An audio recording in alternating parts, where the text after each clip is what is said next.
just falls from thin air. If you should find you're the wrong kind, with pockets full of lint, just close your eyes and visualize a slight anatomic stint. I wish I had a vagina.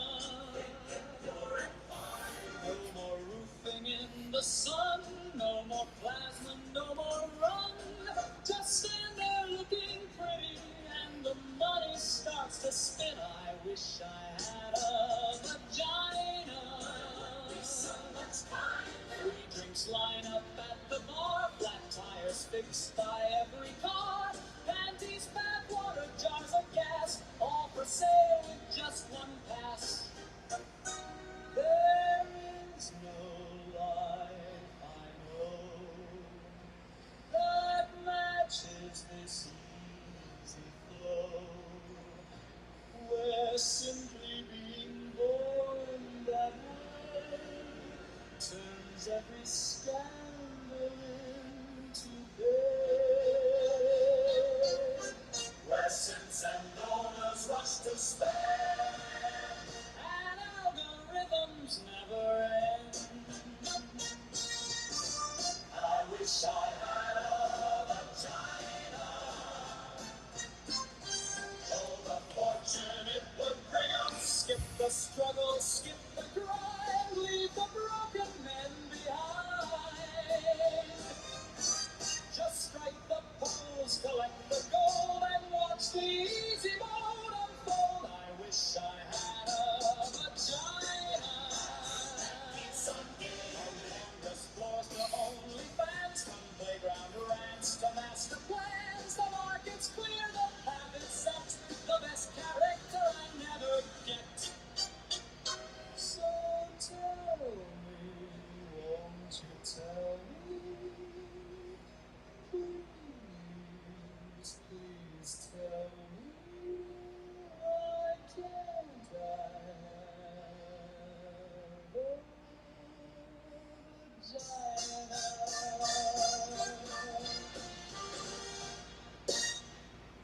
What's up, everybody? It's your boy Adam, back at you for another Wednesday night live stream. All the OGs are in the house. What's going on? Dave Gass, JS, Mike Stevens, you better be nice. You get put in timeout if you're not. And all the rest of you who have joined, come one, come all. It's a circus every Wednesday. And yeah, shaved and trimmed and ready to rock. So yeah, I'm just going to jump in right now while we're waiting for everybody to jump in. I'm just going to give it a shout to all of our awesome channel members that we have here in the house. Once again, Angels in Our Midst, Blue Sky, Oddball, Keyrod, Alex and Analog, and Jared Smith, the other JS. All, you'll see them all in the chat. And, you know, these guys have been, and all the other OGs that have been showing up to this channel since day one. If you're not a channel member and you want to be, and you're watching the replay, however you're seeing this video, all you got to do is go to the channel, and next to wherever you see that subscribe button, you can hit that join button right there. And all of you high rollers, for what is it, like $2 a month, I think, you can be a channel member. And maybe I'll get back to doing these members only live streams that I was doing for a while, but it has been a while. Time has my schedule's been very tight lately. But if I do get back into doing the members only live stream, it is where Las Vegas rules apply. If you thought I didn't have a filter, just show up to the members only live stream, where what happens in the members only live stream stays in the members only live stream. But right now, the schedule is very tight. And all you channel members out there, thanks for being a part of this show. Feel free to reach out if you have any suggestions and anything you want to see. If I get back to posting long form video content, um, I'm just going to start, by making it so you guys can watch the videos without ads. And then when, the rest of you peasants get to see them, you get to see some ads, and I'll make my $2 a month from YouTube for running the ads on the videos. And, but yeah, you channel members, you're basically the executive producers of this show, so your opinions do matter. And for the rest of you, we'll see how it goes. For being the most shadow banned platform on YouTube, I do have some pretty awesome channel members and the regular OGs who have been here since day one, and it's fun to hang out with you guys if we do it, even if we do it once a week. And I really don't know how they let all you guys and gals in. It's beyond my comprehension, but here we are. But I am happy to report that I did have, before we get to that even, you can go to links.litgood.com, which is pinned in the chat. If you're bored, you want to go navigate away, you want to see what I'm up to everywhere else, you can see that we have Meme Team 6, which we'll talk about in a minute, the X account. And speaking of the X account, I had a post. Granted, it was this meme, this little dumbass meme here. As you can see in the bottom corner here, 3.4 million views. This thing blew up. 35,000 likes, 548 reposts, and 708 comments on a news clip about a Starbucks customer left horrified after a barista writes an illegal joke on her cup. And the joke on the coffee cup was, "What do you call a sick eagle?" Ill eagle. So that was the one that broke the internet for me last week. Out of everything else I'm doing, this is the one that gets 3.4 million views. I picked up about 1,100 or 1,200 new subscribers in a day because of that. Every time I logged into X, it was just completely insane. But a lot of the people are starting to trickle away and unfollow me now because, this is a MAGA meme. This is a meme for the MAGA people. So when the MAGA people come in and they see, something about, it doesn't take long here, where's there's a Donald Trump meme in here somewhere. Maybe not. I might have been backed off on the Trump memes this week. Here's one. They see a Donald Trump meme and they're like, "Oh, he's not MAGA. He duped us. He's a libtard." Because I'm not a member. If you're not a member of the MAGA cult, then you are in fact a libtard. And then the liberals come and follow me because I post a Donald Trump meme, and they think that I'm a Donald Trump hater. And then they get here and they see that I got 3.4 million views for an illegal alien meme. And so I get unfollowed by them too. So really the only chance I have here on X is, I'm an equal opportunity hater.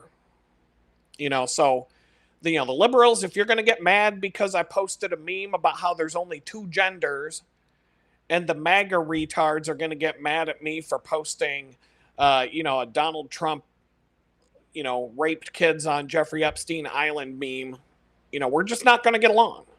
And I don't care. Like I said, I'm an equal opportunity hater. And therefore, the only people who can really follow me are the awake. And not the woke, but the actual awake people that can see through the two-party cult system. Or the people who just don't give a shit about politics and want to have a good laugh. We're all going to get along and have a good time. And so with that, if you like what's going on here, you got to throw the thumbs up. I'm just going to plug it now. If you're watching the replay and you made it this far, hit that thumbs up. I got to say it. I hate saying it. I hate doing the YouTube crap that everybody has to do but you have to do it. I learned my lesson. I mean, I absolutely hate YouTube with a passion, but if you really want to help the channel grow, that is the number one thing you can do. The thumbs up, trick the algorithm into letting people see the channel. Even though I've gone almost 2 years without a single new subscriber, I don't think there's any channel on YouTube that has gone 2 years without gaining one subscriber, but that's what they do. I'm obviously on the right track, because if I wasn't saying anything important and I wasn't telling you all the truth, they'd let it fly. They'd let me get all kinds of followers and all kinds of play. I'd be a fucking influencer for real. Wouldn't have to have a job.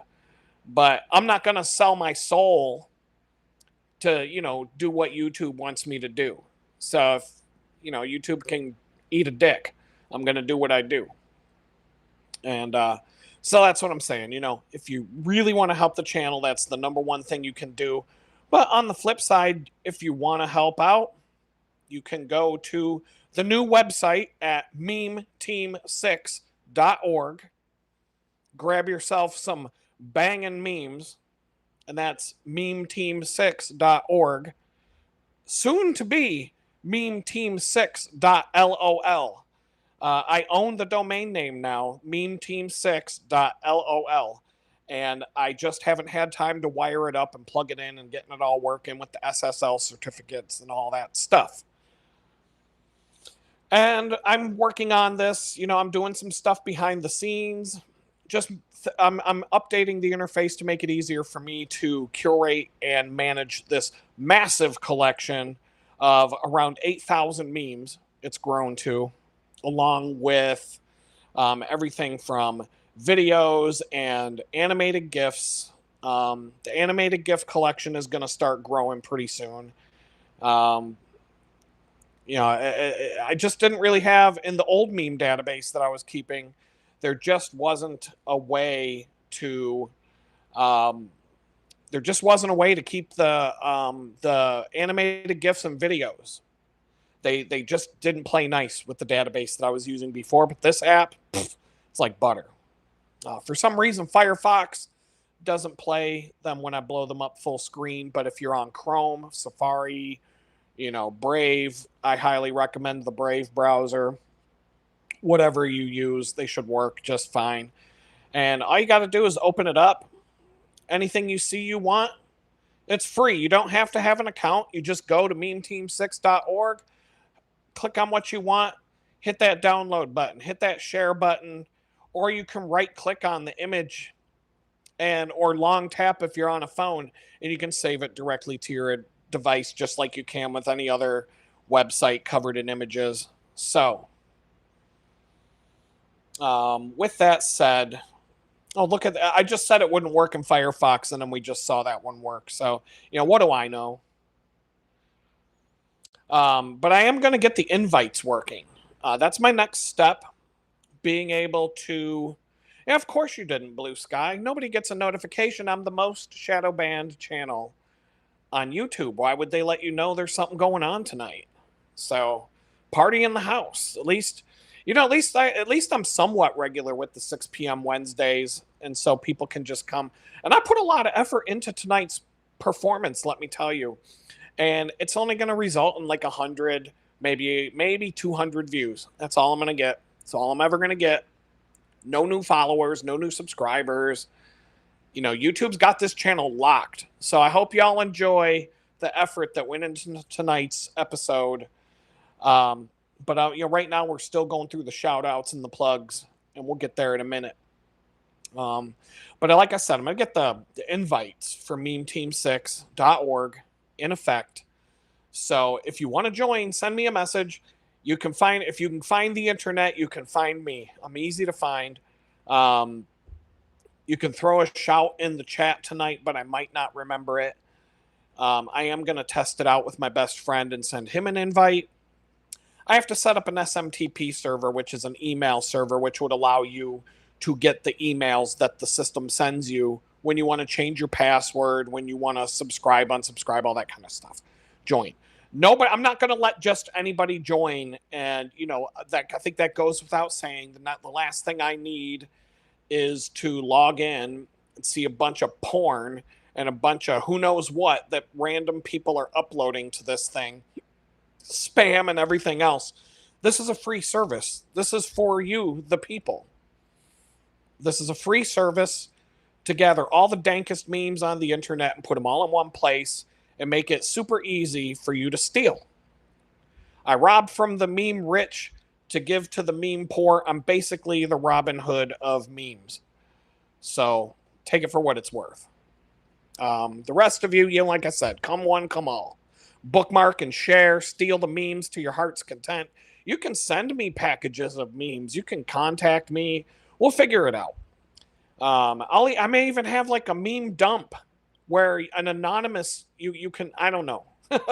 Anything that you do without a password and a username on a site like this, I'm just asking for trouble and headaches. So it's going to have to be a curated a curated collection of memes for now.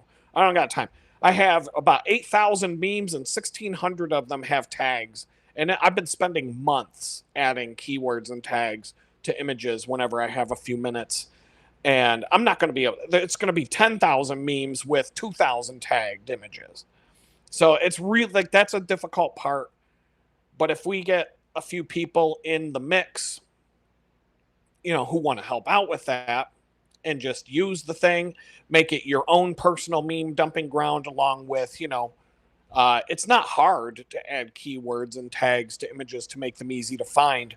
It's just, time consuming. I don't have time to sit there and open 8,000 images and type in 3 or 4 keywords for each image. So it is what it is. It will evolve. It will grow. Hopefully it, becomes something I can't even handle because it went so viral and got so big that it's like beyond the scope of my capabilities to manage the freaking thing anymore. So that's the goal. A squad of 7 to 14 elite meme shit posters.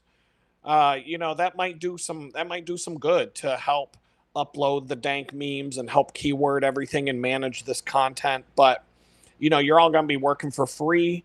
You're all going to be doing it for service to your country. And for those of you who want to sign up, I salute you. With that said, I'm not kidding when I said I wanted to go the extra mile tonight and put on a good show for you. So grab your popcorn, sit down, because it's going to be a wild ride. Have you ever looked at your timeline and thought to yourself, damn, if I just had a vagina, life would be so much easier. Now, I know that some of you have vaginas, so you already know. But for the rest of you, tonight I'm going to prove to you once and for all that your life will be so much easier if you were just born with a vagina. Even when I'm playing a video game where you get to choose your own character, I always choose the female character. First of all, I don't want to be watching a man's ass shake in front of me for the next 60 hours while I'm running around a map and playing this video game. I don't need to be looking at, Assassin's Creed ass, hairy man ass while there's a female character to check out the whole time I'm playing. So I'm going to be her. But second of all, I just want to make sure to take advantage of all the perks and the power-ups that come along with having a vagina. But in real life, sometimes it feels like one character class got the easy mode button, doesn't it? Say you're at the grocery store, you're a broke guy at the grocery store. This is the everyday reality for a lot of guys right now. Pockets turned out, counting pennies, wondering how the hell this math is supposed to work when the math isn't mathing. We live in a broken world. Wages that don't keep up, jobs that feel scarce or don't pay anything, and this constant grind just to stay afloat. Survival mode is the default for all too many men. And aside from the price of gasoline being around $4 a gallon, and Donald Trump telling us that he doesn't even think about Americans' financial situation. Look at the grocery store. Since 2020, eggs are up about 45%. They were even higher than that for a while. Ground beef costs 46% more. And now Donald Trump is importing horse meat from Argentina to bring down the cost. And you want some steak? Forget about it. Forget about that. I used to be able to go to Ruth's Chris Steakhouse and get a ribeye for 50 bucks. And now the grocery store charges you 50 bucks for a ribeye, and you have to take it home and cook it yourself. Coffee, 120% more than what it costs back then. Orange juice, over 100% more. Bread, 27% more. Chicken breasts, up another 25%. And even butter is up 21%. And that's just the cost. What about all the shrinkflation where the packages have gotten smaller? Now, every trip to the store or the gas pump feels like you're taking another hit. And the basics keep getting more expensive while the paycheck stays the same or even shrinks or disappears altogether. The jobs that don't pay enough, no easy path out, and just a daily struggle to cover your rent, your food, and your gas. So, fellas, what options are available for the men when the men need to make money, when we're broke and we're down on our luck? Well, we all know. If you're a man, your option is basically this: shut the fuck up and get to work. That's it. Nobody's going to show up and hand you a soft path, a bailout, or an easy paycheck. You got to take whatever shitty physical grinding job is available, even if it destroys your back. How you doing, Dave Gass? I see you're in the house tonight. Even when it destroys your back, your knees, your joints, and even your soul itself. Even if it means standing on a roof when it's 100 degrees outside, pounding nails all day long. While the world lectures us about options and equity, the actual menu for most men is simple: hard labor, long hours, and the expectation that you just shut your mouth and you endure it. No complaining. That's the deal. No special treatment, no viral shortcuts, no applause just for existing. You show up, you get it done, and you keep going even when it breaks you. They say if you can't take the heat, you can get the hell out of Hell's Kitchen.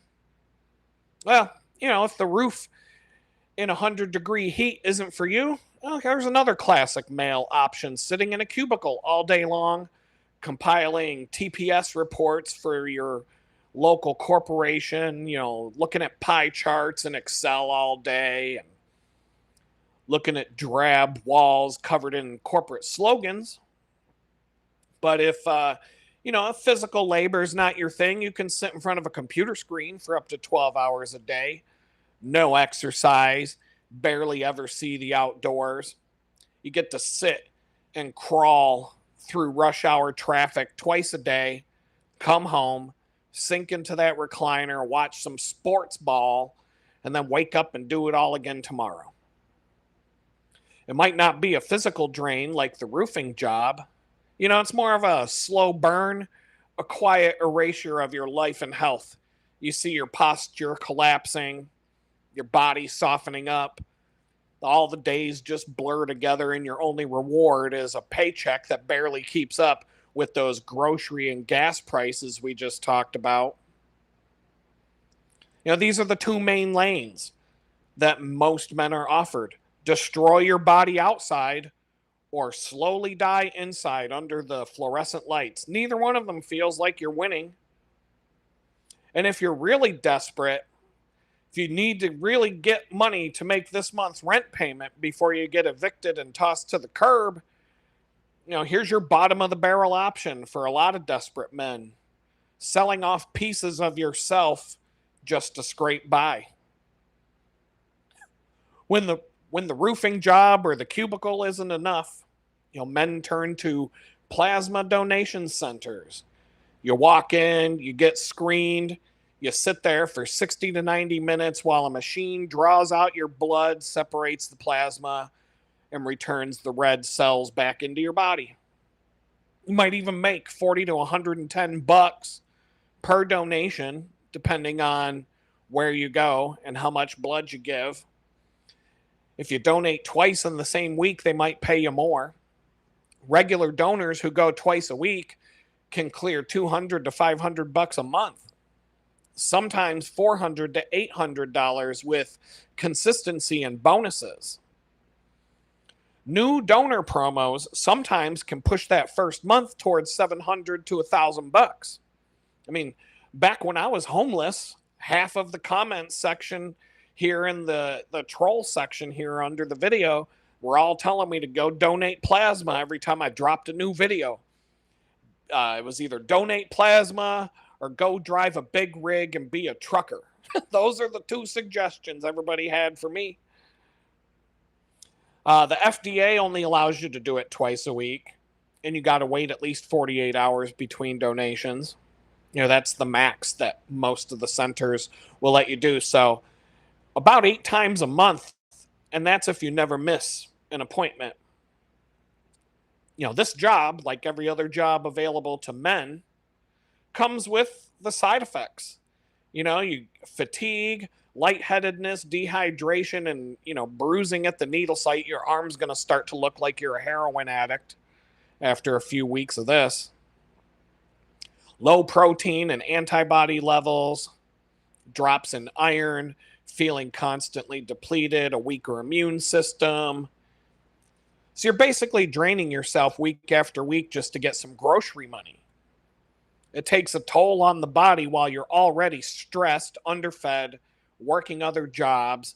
And these places are set up like factories, waiting rooms full of people in the same boat. It probably looks like the inside of the DMV when you're waiting to get your driver's license. They give you a prepaid debit card instead of cash. And the whole place feels clinical and dehumanizing and desperate. And everybody there is in the same boat as you. But it's legal, it's regulated, and it's one of the few quick ways a broke man can turn his body into cash without committing a crime. But it still feels like selling your health one pint at a time. But that's what the options look like when you're a man at the end of your rope. That is, unless you can throw some ropes. Welcome to the spank bank. When plasma isn't enough, or you've maxed out the twice a week limit, some guys try selling their seeds. You apply, you go through a heavy screening process, then, if you get lucky, you're sent back to a private room with some outdated Hustler magazines or some videos, and about 20 to 30 minutes to throw your sample into the cup. But it pays pretty good. 70 to 150 bucks per approved donation. Some of the premium spank banks in California pay 125 to 200 bucks a pop. Regular donors going 1 to 3 times a week can clear 400 to 1500 in a month. And if you're really committed, if you can knock those out, if you can fill up those cups, you could pull 4,000 to 15,000 total in a year, 12 to 18,000 maybe even in a year. So combined with your 500 bucks a month for donating the plasma, you could potentially pay your rent and bills at the trailer park by bagging blood and busting nuts. But the pay only lands if the sample meets quality standards after analysis and quarantine, so you might have busted one out for nothing. Frequency and commitment, most banks want 1 to 3 donations per week, and you got to usually abstain for 48 hours beforehand. So, you know, right there, that could be a big problem for some of us. And they do expect about a 6 to 12 month commitment. This isn't a one and done. They're going to want you to come back for more. But, you know, usually they want you only between the ages of 18 and 40. Height, 5'8", 5'9", preferred, good health, preferably some college, no STDs, solid family medical history, and I guess the acceptance rate is pretty brutal on these. It's about 1 to 5% of the applicants make the cut. So, I mean, with that said, you might have a better chance of making the team after the NFL preseason, if we're being honest. But it sounds like a dream job, but it also comes with its downsides. You know, it might be less body wrecking than the plasma. No needles, no protein depletion. Well, at least not coming out of your bloodstream. The main downsides are the abstinence schedule, the awkward clinical masturbation sessions, invasive screening, and the long-term knowledge that your genetic material may be creating multiple kids that you'll never meet. Even though you'll never meet all the kids that you father with this new career, it doesn't mean the woman won't be coming after you for child support. you could get totally screwed. In Kansas, there was a guy. His name was William Marotta. He answered a Craigslist ad from a lesbian couple and donated free of charge. Signed a written waiver of parental rights, and the women did the insemination at home. I don't know. I guess they used a turkey baster or who knows what. Years later, one of them applied for state benefits, and the judge ruled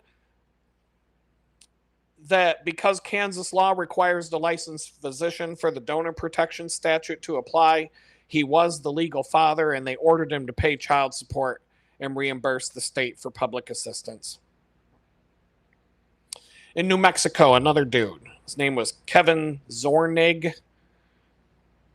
He was a known donor who provided sperm so a woman and her partner could have children. He later stayed involved in the children's lives even.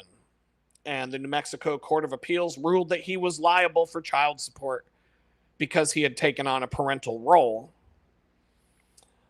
And there are other documented cases in various states where informal donors, the freelancers who maintain contact or where the donation was basically done under the table, so to speak, they were ordered to pay. So if a guy walks into a legitimate sperm bank, signs the papers, and stays anonymous and follows the rules, he's almost always safe. But the key word here is almost. The moment he does a private Craigslist arrangement without a doctor as a spank bank freelancer, without all the legal paperwork, he could end up on the hook for 18 years of child support. The risk is real, and it really happened. So, as much as I would like to go into business for myself as a private sperm donor, it's definitely not worth the risk. And, the other side of going to the spank bank for a paycheck is that the no happy endings rule applies. Standard policy is you're flying solo. No nurse assistants, no happy endings, no extras. I did hear one time a rumor that a nurse might offer to throw on a rubber glove, stick her finger in your butthole, and give you a prostate massage to help things along. But I wouldn't count on that. Most places are going to keep it pure business in the plastic cup. So yes, men can go down the beaten path, so to speak, to sell their bodily fluids for survival money. But both of those feel like scraping the bottom of the barrel. But, getting back to that child support and what you should have pulled out. What if I told you that there is a way that you can walk down to the store, grab your Willy Wonka, and pull out a magical golden ticket that guarantees that you will never have to struggle for the rest of your life?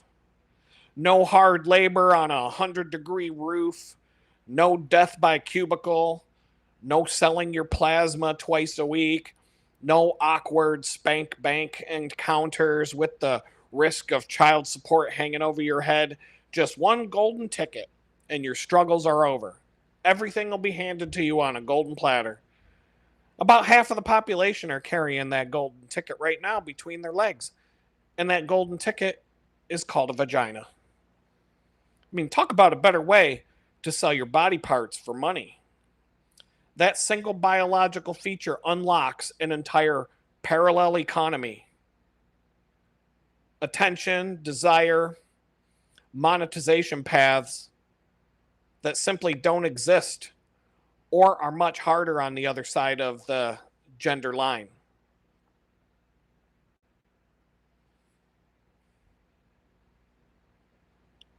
In fact, having a vagina is like having a money vault, like Scrooge McDuck. You don't need to date crusty old Scrooge to be a gold digger in today's modern hustler culture. All you have to do is buy your own shovel and start digging. I'm thinking that this stream has been frozen. Before we go any farther, everything is freezing up on me. They must not like what we're saying here. Oh, yeah, we're done.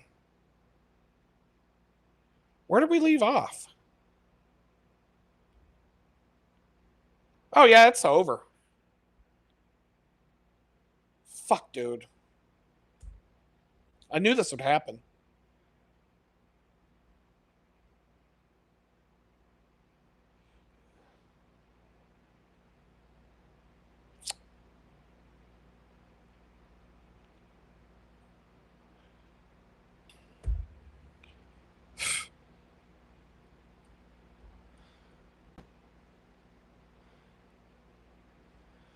All right. Well, there's 3 of you left, it says. I don't know if anybody can see me or hear me. I don't know where it left off. I knew this would happen tonight. Thanks, Blue Sky. I absolutely knew this would happen tonight. That I would put in a lot of time putting together something good content, and the whole thing would just completely go to shit because of YouTube. I'm pretty certain YouTube did that. They didn't like what I was saying, so they froze everything and caused a reboot. Like, that's the only time it really happens. I've gone weeks without having a single issue with these live streams, and then boom, they nail it. They just having all kinds of problems. Whole computer, like, it starts out with the YouTube starting to be sluggish and the spinning beach ball and all that, and it just progresses. But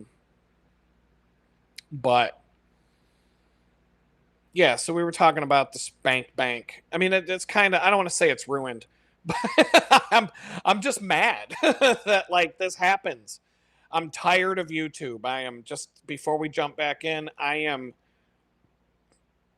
it's cool that I can just kind of push a few buttons and go live, and we can just kind of sit here and hang out, do a live stream, and I don't hate doing it. But I hate this platform with passion, and they just keep making it worse. I'm seeing, my feed sucks, the algorithm, everybody who puts videos on YouTube now absolutely hates this platform, except for the handful of winners that are making millions of dollars from it. But everybody else is eating crow at this point. Everything, the technology sucks. Every time they make an update to the platform, it breaks something. It gets like the reliability gets worse. The censorship is out of control. And that's just going to continue to get worse. The algorithm and the feed manipulation has gotten to the point where I log into my YouTube account now, and the homepage feed is just nothing but trash, nothing but crap that I'm not interested in, don't want to watch, don't want to follow. And I can't even find the people that I like and follow and subscribe to, even when I go to the subscribe page now. And yeah, they're doubling anything for new channels to get monetized now.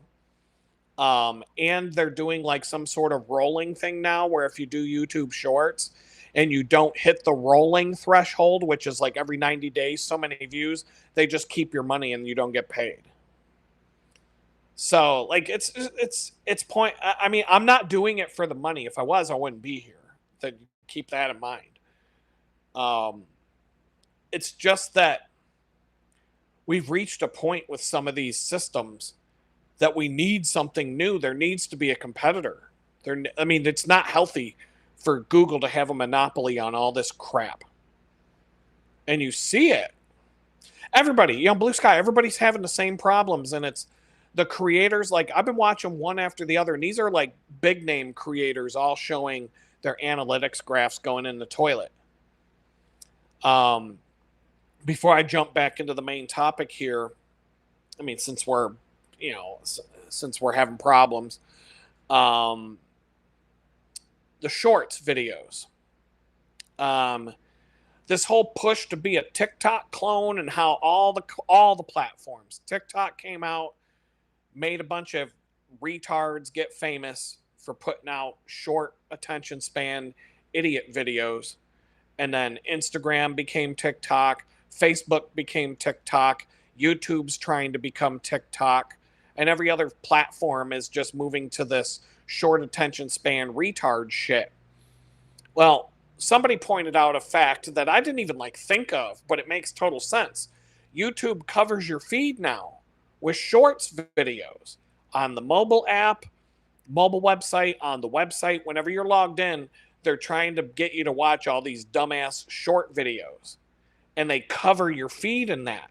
And so think about the screen real estate that all of those thumbnails takes up for the shorts videos. They're cutting into 50 to 60% of the available screen real estate by showing you thumbnails for short videos. So the people who made money and the people who got into doing the long form content, that reduces the number of thumbnails that an average user can see of the long format videos by like 50, 60, sometimes 70%, just based on the loss of screen real estate. Now you multiply that by 1 billion people who are watching YouTube, and they're all seeing that reduced screen real estate. So the number of impressions that your videos will get now, being the long form content videos, the number of total impressions across the entire platform is probably down 60, 70% now, because they're flooding your screen with all of those shorts videos and the thumbnails and taking up all the room so you don't see as many long format video thumbnails. And then the creators' impression counts have all fallen off of a cliff, because when you cut video impressions by 60% across the entire landscape of YouTube, all the millions of creators, now all those millions of creators are fighting for the same real estate, or for 40% of the screen space that they used to fight for back in the day. And yeah, Neil One says, I get so much AI slop. I'm feeding you some AI slop tonight, but at least there's a real human talking to you. All of the images I'm showing you tonight were generated by AI. So I just feed the prompts, maybe a little Photoshop here and there, because, they don't always listen to me, but I can get close. But yeah, I'm tired of the platform. I'm tired of the live streams falling apart. And in every live streamer that I see on the platform, every single one of them, it always happens when they say something that YouTube might not like. All of a sudden, beach ball, and it locks up and it freezes. Got to reboot the stream, and then you come back and your audience is gone. So this is kind of like a practice run for me tonight. I'm actually going to make a video of what I'm showing you guys tonight, like a long format video, and see what I can do with it. So I'm just having fun. And with that, I think we left off on the Spank Bank. Blue Sky said we were just getting into the next slide. So let me just pull that up. And so yeah, we were talking about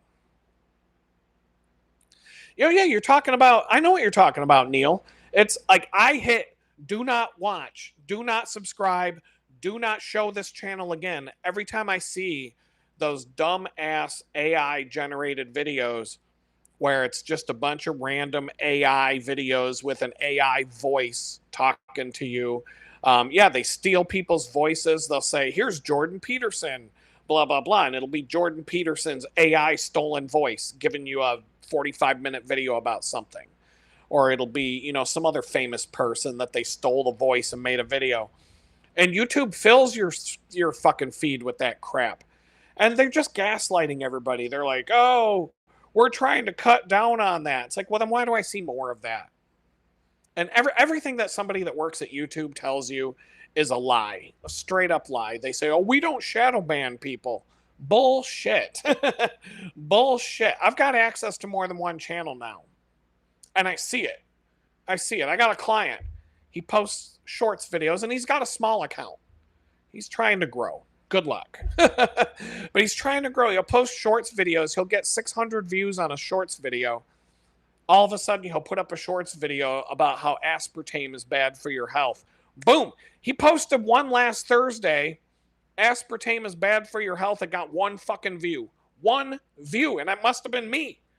I must have been the one that watched it because I test these things out and whatnot. It'll go from 600, 601. And then you ask, there's a Google bot now in YouTube Studio and you can ask it questions. It won't answer the question. I keep asking, why am I shadow banned? Why are these videos being restricted? There are no restrictions on your account. Bullshit. How come I'm getting 600, 600, 604? 4, not 400, 4. All of a sudden when you put up a video that YouTube doesn't like. And it's YouTube doesn't like just means that they program their algorithm. If you say certain things, boom, it kills your channel. And it puts a black mark on your channel. And they gaslight you and tell you, oh, everything that we do is transparent and open. And if we put a strike on your channel or whatever, bullshit. I was in a meeting with these fucking dirt bags. And they got done gaslighting everybody saying that we don't do that. We don't shadow ban. Anything that's wrong with your channel will be front and center when you log into YouTube Studio. Everything's open and transparent. Somebody started complaining about something, and one of the fucking YouTube employees said, let me check to see if there's any back-end flags on your account that could be giving you problems. And I'm like, didn't you just fucking say, you fucking lying sack of shit, that there are no back-end flags? Everything's open and transparent. What's this back end flag shit that is causing someone's channel to have problems? But they all sign non-disclosure agreements and they're all in the Kool-Aid cult of the leftists. So, they're all going to go, they all love it. Like all these people that work for YouTube, they love the way that YouTube does that. The way YouTube works, they love it. They're not going to stand against it. They're not going to quit their jobs. They're not going to, quit in disgust over the disgusting practices of their horrible company, et cetera, et cetera. And, they make, Google's one of these fun places to work, with their cool office and the snack bar and the ping pong tables and all that dumb shit.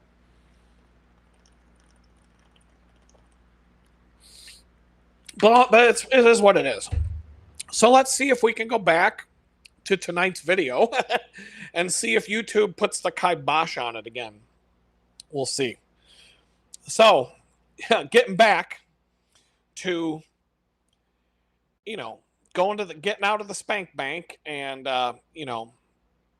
getting back to all that child support and what you should have pulled out. What if I told you there's a way that you can walk down to the store, grab your Willy Wonka, and pull out a magical golden ticket that guarantees that you will never have to struggle for the rest of your life. No more hard labor on a 100-degree roof. No more death by cubicle. No more selling your plasma twice a week. No more awkward spank room donations with that risk of child support hanging over your head. Just one golden ticket and the struggle is over. Everything will be handed to you on a golden platter. And about half of you are carrying that golden ticket right now, right between your legs. And that golden ticket is called a vagina. Talk about a better way to sell your body parts for money than donating plasma and sperm and other bodily fluids. You know, if you have a vagina, my God, that single biological feature unlocks an entire parallel economy, attention, desire, monetization paths that simply don't exist or are much more difficult on the other side of the gender aisle. In fact, having a vagina is like having a money vault like Scrooge McDuck has. And you don't even need to date crusty old Scrooge to be a gold digger in today's modern hustler culture. All you have to do is bring your own shovel and start digging. On the low end, you could earn 10 to 20 grand a month, 10 to 20,000 a year off of YouTube just for prancing around in a bikini. In fact, you could make 3 to 5,000 a month just from posting fake pictures. And you could get paid 100 grand just to make babies. A typical YouTube or Instagram bikini influencer with 500,000 followers often brings about 100 to 250 grand a year once all the brand deals are included. And I've seen Instagram accounts with 4 pictures of a girl in a thong, and she has 100,000 followers just from those 4 pictures. That's 25,000 followers per thong.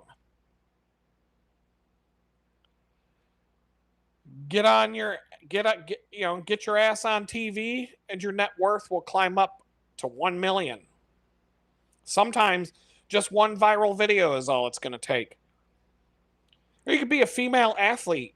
And if you're a female athlete, you don't even have to win a race or win anything to win the game of life. A third place finish or even coming in last fucking place could get you anywhere from $2 to $80 million. You can make a good living and be set for life just for sucking the right guy's dick. And if you have a vagina, you can get paid for bad behavior that would land any man in jail for doing the same thing. You can make anywhere from 500 large to 35 million just for that. And, hawking your vagina in the traditional way, that can pay as much as $11 million a month right now. And even one properly timed sex tape and having the right ass can increase your net worth to almost $2 billion. So, just look at this, right?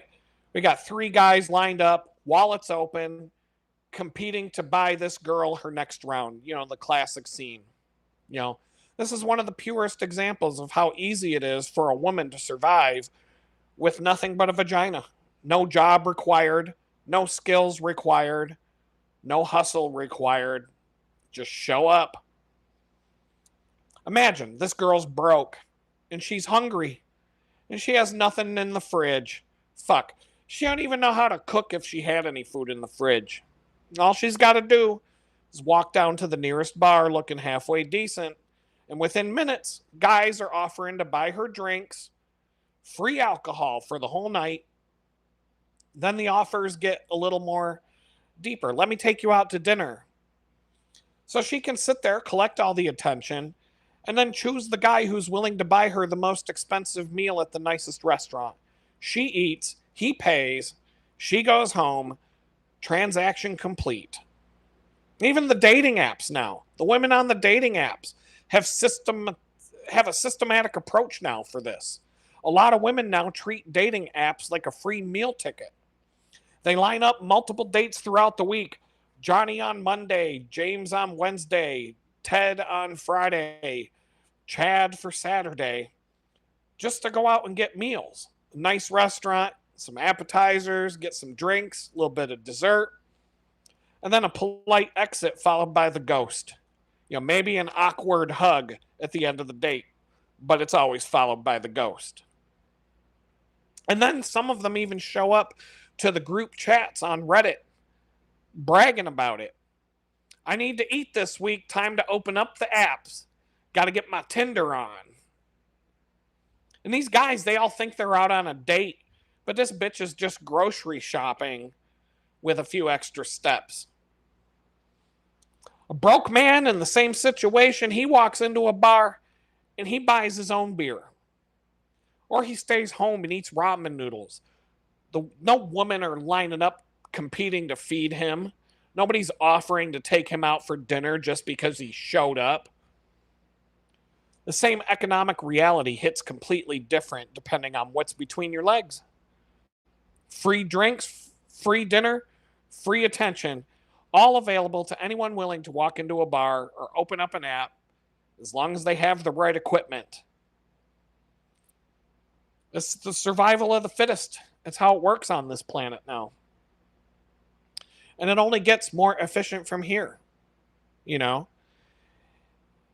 you're a man and your car breaks down on the side of the road, you better have some AAA, dog. You better have a toolbox. You better have a friend that owes you a favor.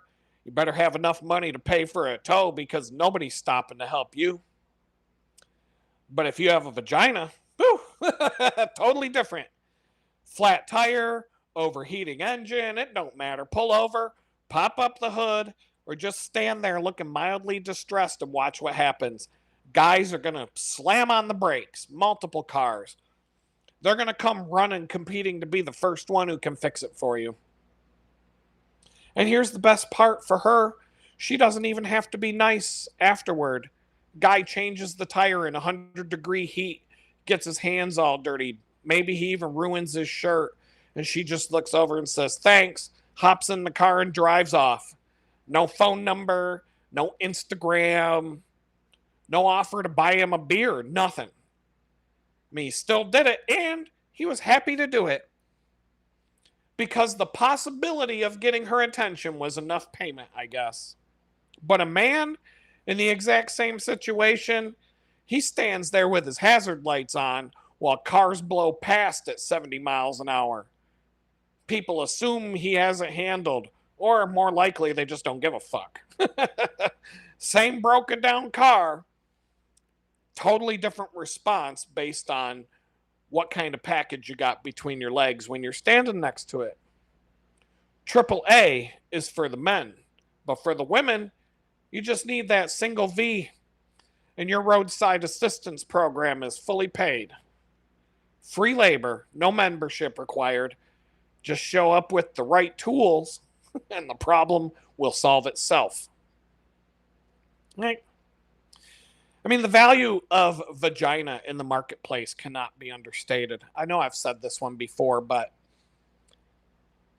this is one of the cleanest real-world examples of how the market assigns extreme value to something scarce and desirable.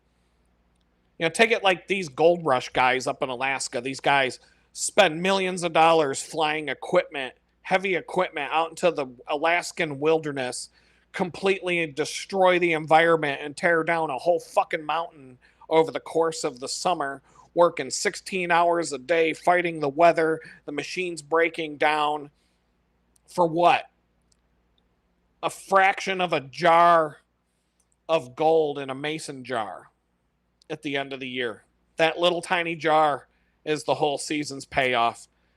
Yet the effort is considered worth it because gold has high market value. Now apply the same logic to the sexual marketplace. The amount of time, money, risk, attention, and resources that men will pour out just for a little bit of access to a fourth of a jar worth of vagina. It makes the gold rush look rational by comparison.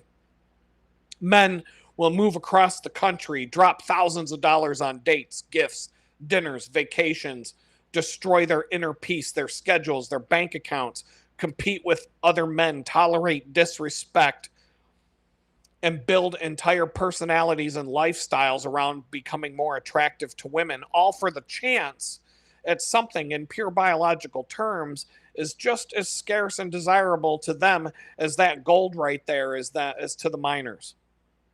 At least the gold rush guys get a physical product they can sell. In the sexual marketplace, that golden vagina is temporary, non transferable, and often comes with zero long term equity. Yet the extraction effort remains just as bad and just as massive as those gold diggers up in Alaska. That should tell you everything you need to know about the market value of vagina in today's marketplace. When people are willing to ruin a mountain for a jar of dust and nuggets, and other people are willing to ruin their finances, their time, and dignity just for temporary access, you're looking at the same underlying force: extreme perceived value. And vagina just happens to be the higher grade ore right now. But on the flip side, the market value of cock, it's just not the same.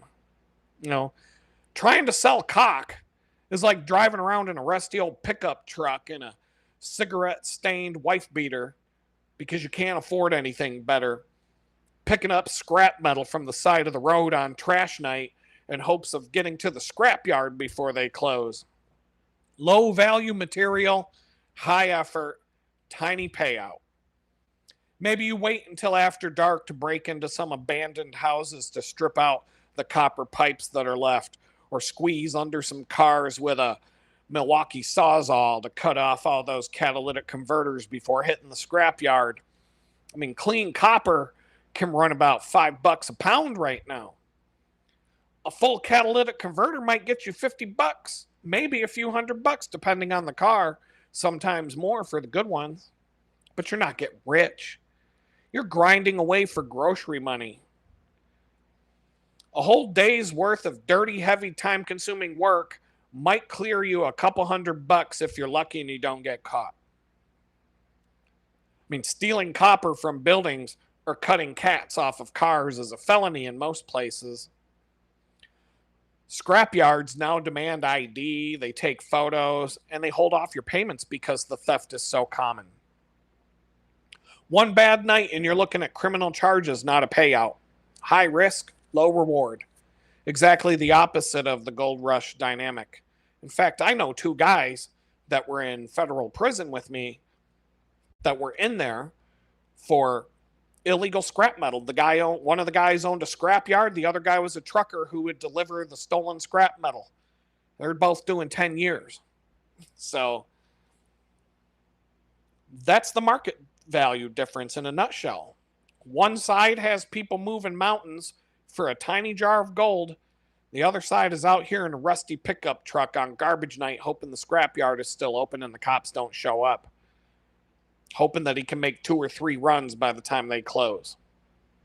Put it this way, you can make millions of dollars selling vagina on the internet, but right now, if I tried selling my cock on the internet, it would take me like 6 to 8 months just to reach the minimum payout and get $100 in my bank account. It wouldn't be any more profitable than the YouTube channel I got. So, well, let's look at talking about side hustles, let's look at the original side hustle. They say the world's oldest profession, well, it still pays bank. You can make 10 grand on a slow night if you're prancing around the right neighborhood. They say the trade is older than written language. Ancient Mesopotamia had temple prostitutes. Ancient Greece and Rome had entire classes of sex workers, from street girls to high-end courtesans who advised kings. It's been taxed, regulated, celebrated, and outlawed in almost every civilization that ever existed. When people call it the world's oldest profession, they're not exaggerating, but that does beg the question: if prostitution is the world's oldest profession, what did the first customers do in order to pay for it? So, but I don't expect you to answer that question, but if you know, leave it in the chat. We're just going to move on. The hooker economy is a broad economy, though. You have your bottom end. You got your $20 toothless truck stop blowjob up to your mid range, a few hundred an hour, maybe a street pickup, or maybe you go to one of the many Asian massage parlors in your neighborhood that just happen to be open 24 hours. I mean, I can't count the number of times I've needed a massage at 3 a.m. after a rough night out at the bars with my homies. And then you got the high end, the Hollywood, the big city call girls and the escort agencies, 1,000 to several thousand an hour, up to 10 grand a night with the right clientele. Same job description, wildly different zip codes and client lists.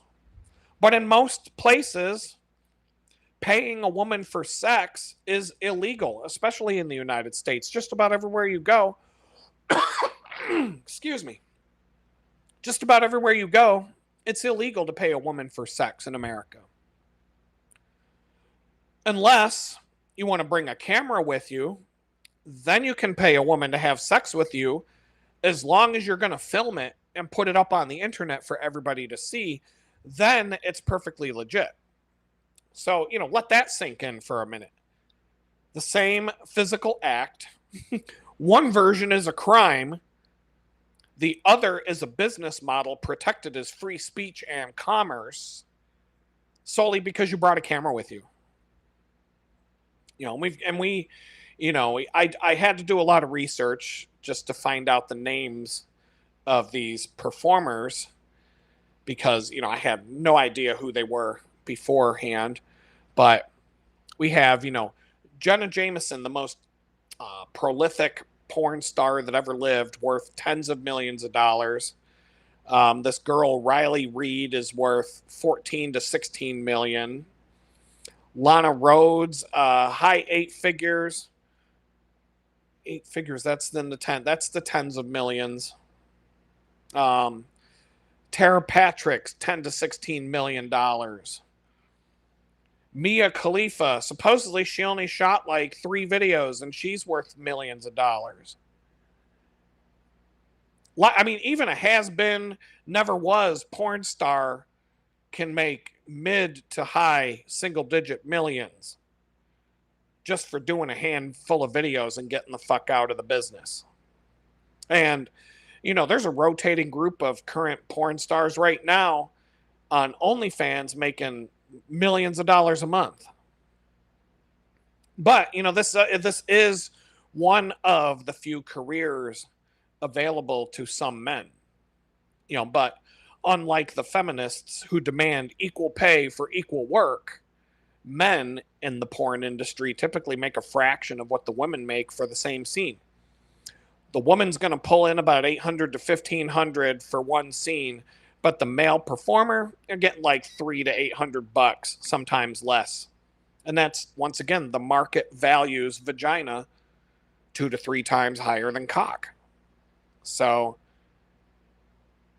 but you don't see these men running around acting like a bunch of crazy feminists like the U.S. women's soccer team and the WNBA demanding equal pay for equal work.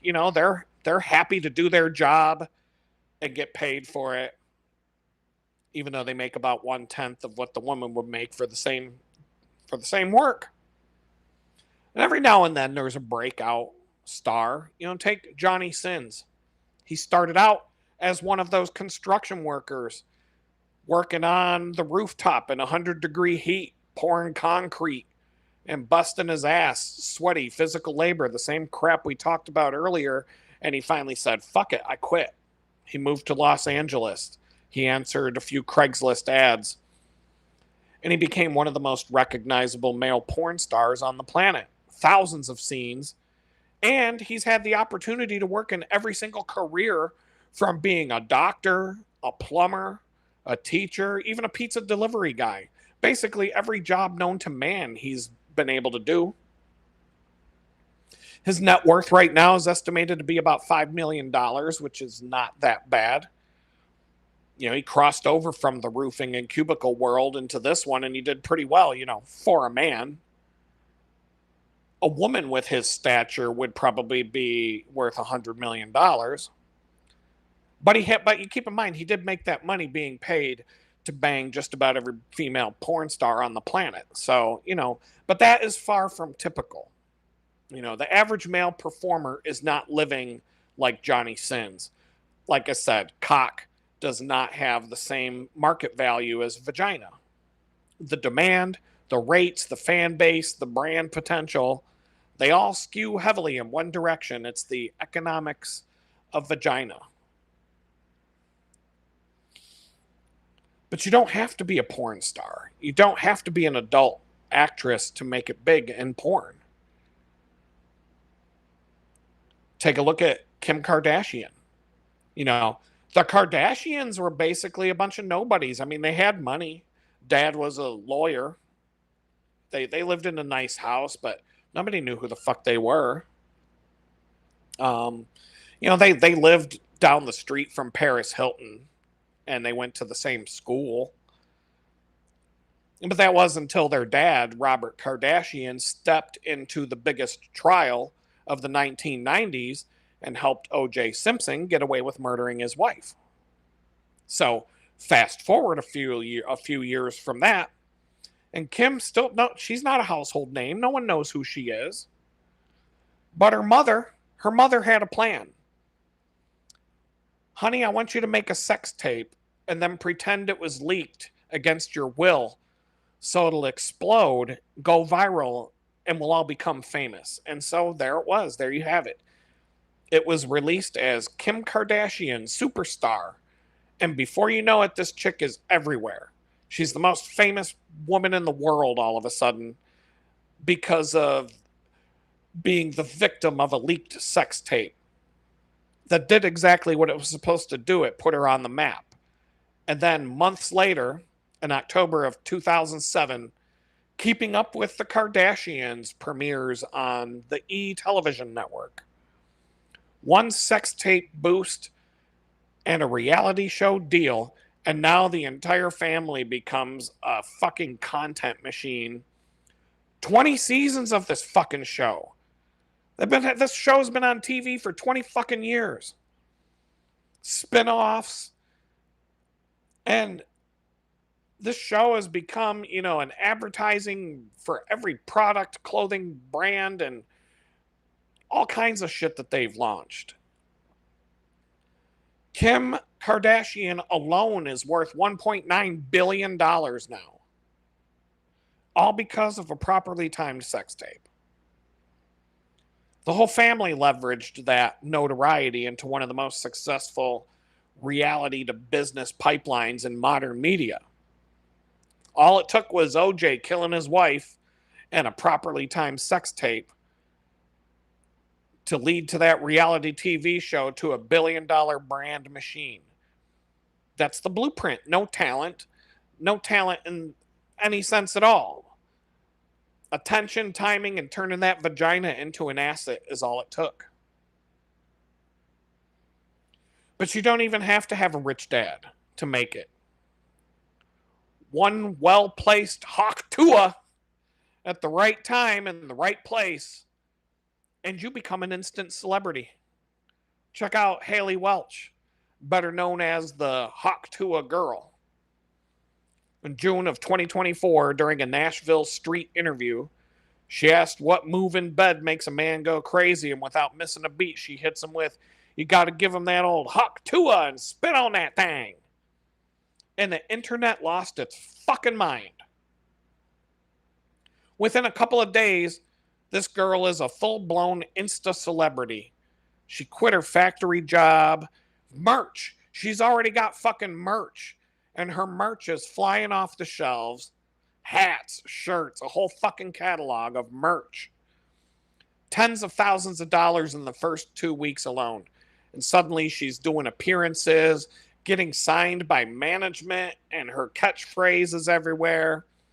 And she launches a podcast called Talk Tua with help from Jake Paul's company.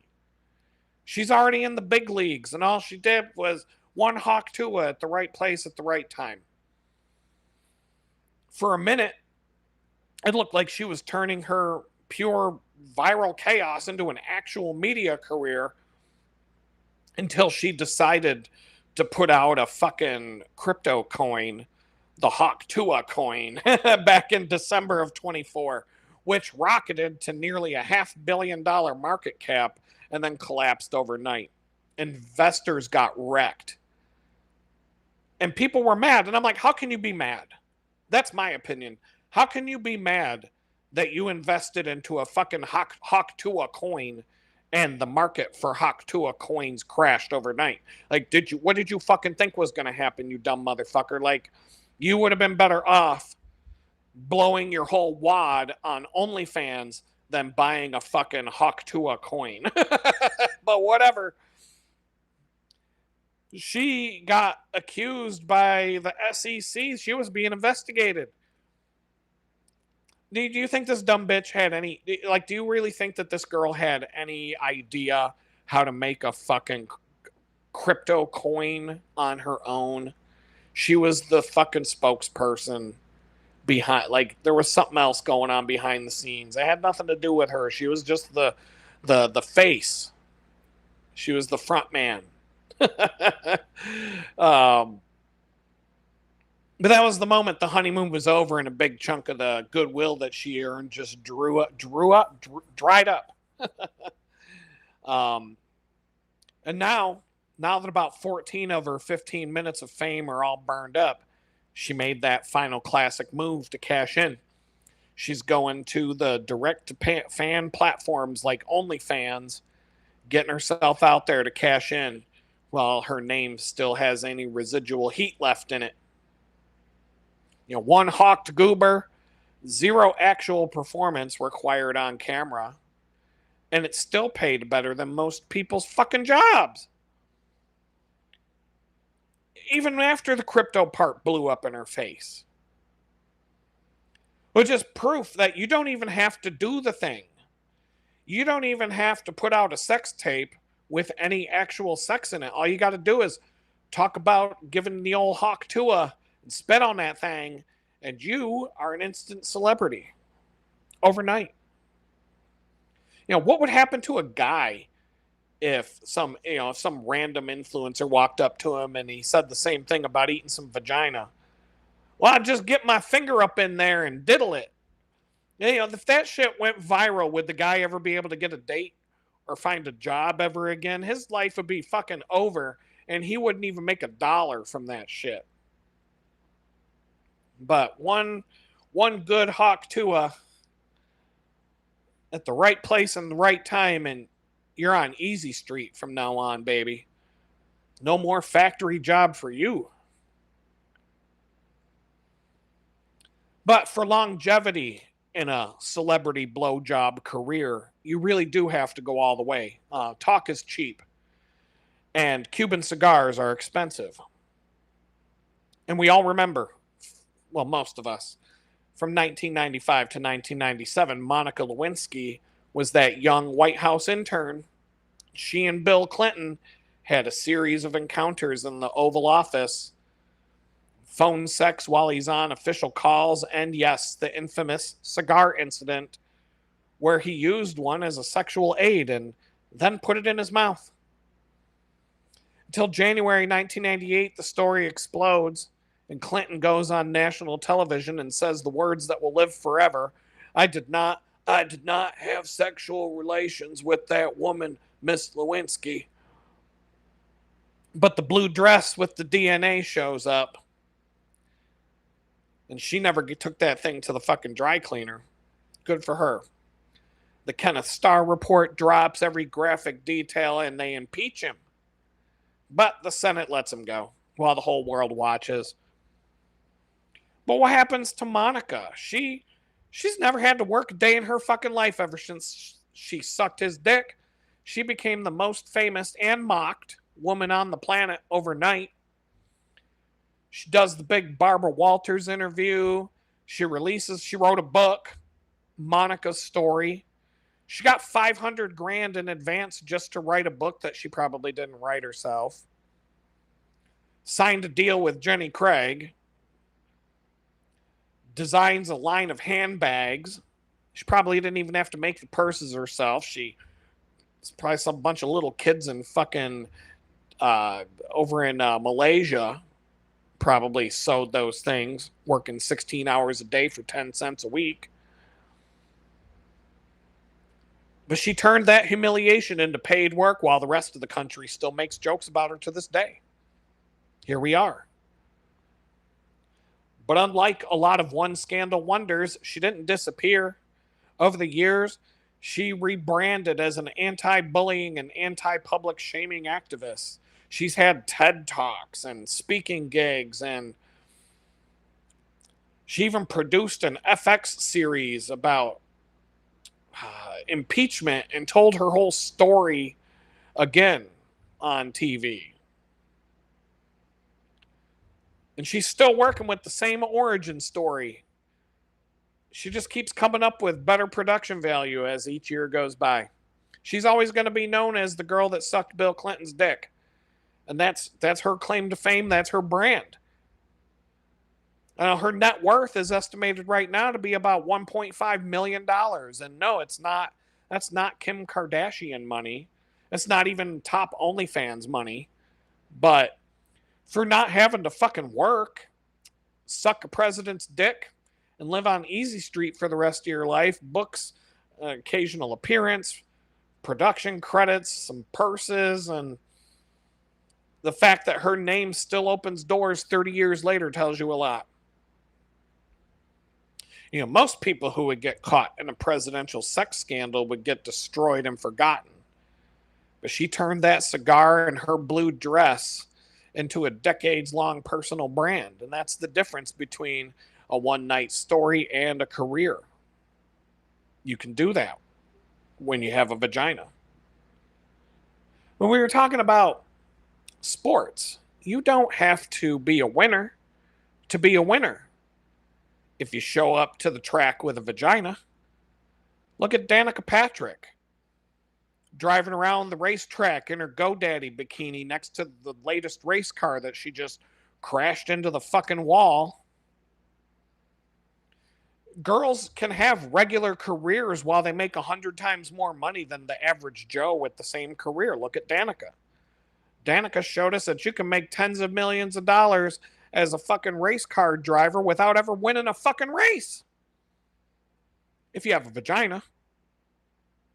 Well, hold on. Let me set the record straight here. Turns out Danica did win. She won one race. It was the 2000 IndyCar Japan 300 in Motegi, Japan. And that makes her the only woman who ever won an IndyCar Series race. So there's that. And in the 2013 Daytona 500, she was the first woman to win the pole. And this time I don't mean the stripper pole. She started the race in first place. But she finished the race in 8th place. So even though her racing results were mediocre at best, she had the most elite endorsements on the track. You know, being a big titty race car driver was all it took to win endorsements from GoDaddy, Super Bowl commercials, Chevrolet, Coca-Cola, Nationwide Insurance, and more. At her peak, she was clearing $10 million a year, split between salary and prize money and brand deals, and you don't get a lot of prize money for last fucking place. So her current net worth estimates in the $60 to $80 million range. And that didn't come from winning any races. I mean, the rest of her career after that one win was a series of embarrassing high-speed wrecks. The car was basically permanently parked against the wall in pieces. And even though the TV cameras loved showing it, her sponsors still paid up. You know, but it's just like porn. The females are paid more than the males. You know, this bitch is crashing into the wall every week at the fucking NASCAR race, even though all you got to do is turn left. But plenty of male drivers who actually win races, they still have to live week to week on sponsorship money. A solid mid-pack cup driver struggles just to keep the team funded. New tires, engines, travel, the crew. You can barely patch your car back together for next week's race at Talladega after the Daytona 500 is finished. But winning a race helps. But if you're a man, that doesn't automatically make you rich. But Danica, she had a vagina, and that made her rich. I mean, there was this one famous race car driver you may have heard of. His name was Ricky Bobby. And he once said, if you ain't first, you're last.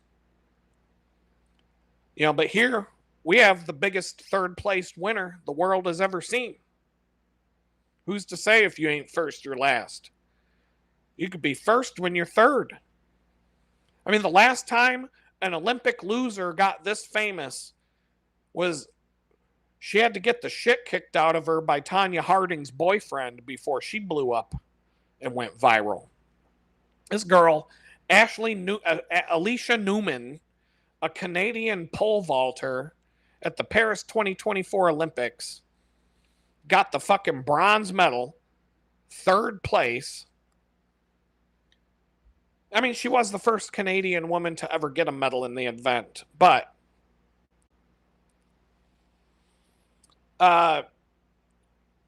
she went viral because she started twerking after she did her jump in the middle of the Olympic Stadium, and then the clip went viral worldwide on all the stupid ass TikTok feeds, TikTok, Instagram, YouTube shorts, and Facebook reels, and all this fucking short attention span retarded ass bullshit. Her clip went viral.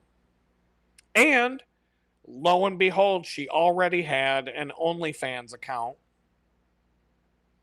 And after her famous twerk video, the fucking OnlyFans site crashed from all of the traffic that was streaming to it. She got 20,000 new subscribers in the span of a fucking hour. Her Instagram shot up 200,000 followers within like an hour after she twerked at the Olympics. That first wave alone was estimated to bring in about $150,000 to $230,000 just from all of the paid subscriptions. And she was saying later that her subscriber count was 10 times more than it had ever been. I mean, she's been open about it. She says the platform helped her pay for coaches, recovery, chiropractic care, massage, saunas, hyperbaric chambers, and all the costs of competing at that level. Canada gave her a gold medal or a bronze medal bonus of about $10,000. So, the OnlyFans money dwarfed that. She did the hard work, years of training, qualifying for the Olympics, getting that bronze medal. But all it took was one twerk in a sports bikini, and she's an international celebrity in less than an hour. And nobody's going to remember her for the medal that she won. They're going to remember her for shaking her ass out on the fucking track. One viral dance move. More money. She made more money for shaking her ass for 30 seconds than most athletes made in their entire career just competing in the fucking Olympics. But, once again, that's the modern hustle when you have the right body and the right body parts. I'm going to go out on a limb here, and I'm just going to assume that all of the women's beach volleyball athletes are really pissed about this turn of events. These girls on the women's beach volleyball teams, they got to play for the entire fucking Olympics wearing a thong and a tiny sports bra, getting sand all up in their vaginas. And these girls still can't even make enough money if they get a gold medal to pay for their fucking plane ticket home. And this third place bitch shakes her ass for 10 seconds and she's making millions. It's fucking crazy, man. It's fucking crazy. But let's go back to where it all began. I don't know. Some of you might remember where all of this fucking influencer bullshit started. How many of you were on MySpace? Y'all remember Tom from MySpace? He had to be everybody's fucking friend. that dumbass picture in a wife beater t-shirt sitting next to his whiteboard. But let's talk. We're not talking about him. We're talking about the original social media whore who started this whole fucking before there was an influencer, before there was an Instagram to influence and OnlyFans. We had Tila Tequila. With a name like that, you know where this is going. Right? This bitch became the biggest fucking star on MySpace. She had millions of friends. She had the most friends of anybody on the platform. And then, just because of that, she got a TV show on MTV where she could run around acting like a bisexual whore, making out and banging every girl and guy in sight. And 16 guys and 16 girls competed to get up in that. And that was peak mid 2000s reality right there. And she cashed in on all the attention. She was in Playboy. She got MTV checks, music deals. She wrote a fucking book. Do you think this bitch wrote a fucking book? All these book deals where people get paid to write a book that they don't write. They say her current net worth is sitting at about 700 large to about 1.5 million, which is not life-changing generational wealth, but she ain't starving. I mean, you combine 1.5 million in the bank with having a vagina that allows you to eat for free, live for free. Like, you don't have to pay any bills. I mean, she probably has a house that she bought while she was living the big life.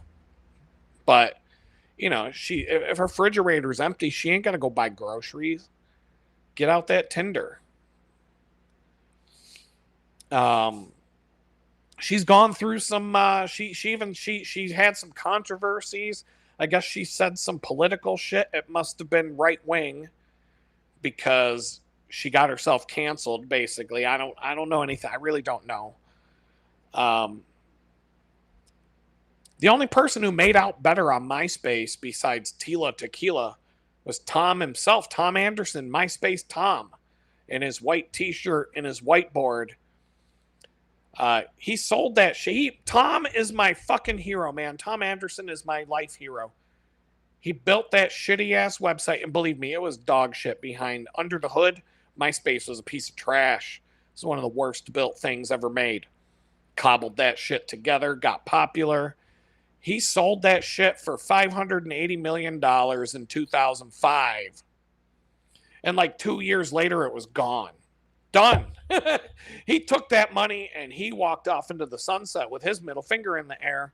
I don't need to be in social media anymore. I don't need to be famous. He fucking disappeared. He left the business world. All Tom does is travel constantly. He's basically been on vacation ever since 2005. Just traveling the world, doing photography, and posting scenic Instagram pics under MySpace Tom. Go check him out. He does good photography. No hustle, no daily grind, just permanent vacation carrying a camera.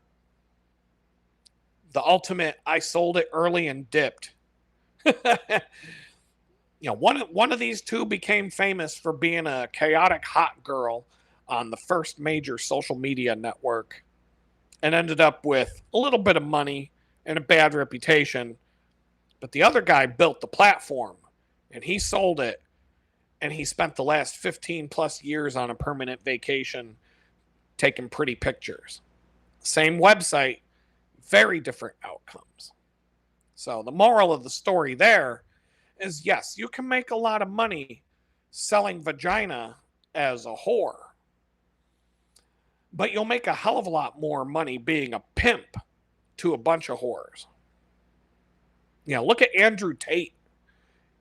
Andrew Tate has repeatedly stated that when he ran a webcam business with 75 women across 4 locations, he was generating roughly $600,000 per month in revenue. He also said it was making him over $6 million a year. Early on, he claimed that he personally typed messages while pretending to be the women to the simps who subscribed to these videos, and he was pulling in $4,000 a day just for that. He described the model as recruiting women, often framing it as them being his girlfriends, and then taking a big cut of their earnings. So, needless to say, the Tate brothers are not going to have any trouble stocking up on ramen noodles and honey buns while they're locked away in federal prison. um, and you know, it pays to be the owner of OnlyFans. I mean, vagina is worth a lot of money. If you can collect a bunch of vagina and sell it as a commodity on a platform like OnlyFans or Andrew Tate, or you know, your neighborhood street pimp with the diamond cane and the fur coat, whatever it takes. In April 2026, a private equity firm, Architect Capital, bought a 16% stake in OnlyFans for $535 million, with the company being valued at $3.1 to $3.2 billion. It paid $535 million in dividends for the fiscal year ending in November 2025, and $174 million more in the first few months of 2026 before the owner died. Lifetime dividends he took from OnlyFans after buying it, $2 to $2.5 billion. OnlyFans only has about 47 employees. And that's how much I mean, who knows what those employees make? Probably $50K. But OnlyFans takes a standard 20% cut of all creator earnings, which is, it's actually less than YouTube. YouTube takes 30 fucking percent. Creators received over $6 billion in that year alone. So the owner was pulling hundreds of millions per year in pure dividends out of a business that runs with a tiny staff and a 20% rake on the entire creator economy. And it's the most profitable platform per employee in the entire world. I don't know if the employees are making anything from it. There's a reason why you're called an employee. Which just proves you don't always need to have a vagina to make money from the vagina if you play your cards right. And let's just talk about, you know, we'll go back to YouTube here. We were just talking about that. There are hundreds of regular van life channels on YouTube. You know, people living in vans, showing their van builds, building a van on a budget, dealing with broken heaters, and showing you how hard it is living the van life. But here comes these bikini van life channels. They're basically doing the same thing with a vagina, and they're making way more money. One of the clearer examples is you can go check it out, but don't leave the stream. Just, you know, on account of what, you know, go watch, take your notes and go check these things out when we're done. One of the clearer examples is Dr. Hannah Straight. You know, this chick, she films the van life, the truck camper life, outdoor living, van builds, travel, you know, the usual van life, but wearing a bikini or a thong. Her channel sits around the 400,000 subscriber range. You know, and as you may have guessed, she also has an OnlyFans channel. You know, and there's a lot of other women doing the bikini van life, the bus life, or outdoor living content while spending a lot of time in bikinis or yoga pants or whatever. And they pull a lot bigger view counts and brand deals than the average male or the couple, you know, doing the real van life and putting out the same information, you know. The algorithm just proves that the formula of pussy is greater than practicality wins every time. A lot of genuine van life channels, the ones focused on the budget builds, stealth parking, mechanical problems, what it's like to live in a van full time, they struggle to make enough money from YouTube to cover the fucking gas and the campground fees. A lot of these people have to work remote jobs or do side hustles just to stay on the road and keep putting up them van life videos. I mean, the content is a lot more honest, but it's a lot less profitable. Same van, same lifestyle, quote unquote, same basic video structure, except one version of it is here's how I fixed my solar panels and survived in the bitter cold. And the other one is here's me showering in a bikini outside my luxury Mercedes camper van. And guess which one the algorithm prefers, right? But it's not just the van life. It's not the van life. It's not all. It's not just the van life. That same formula has taken over just about every genre on YouTube, including, camping in a luxury van is one thing, but you got all these wilderness bushcraft survival chicks. Regular guys had to go out and film this hardcore survival shit just to get a couple of hundred views, and then some bitch shows up in a bikini rubbing two sticks together. 78,000 subscribers, 802,000 subscribers. Here are some examples. Bush Baddie Girl Survival, 78,000 subscribers, straight up bushcraft in a bikini content.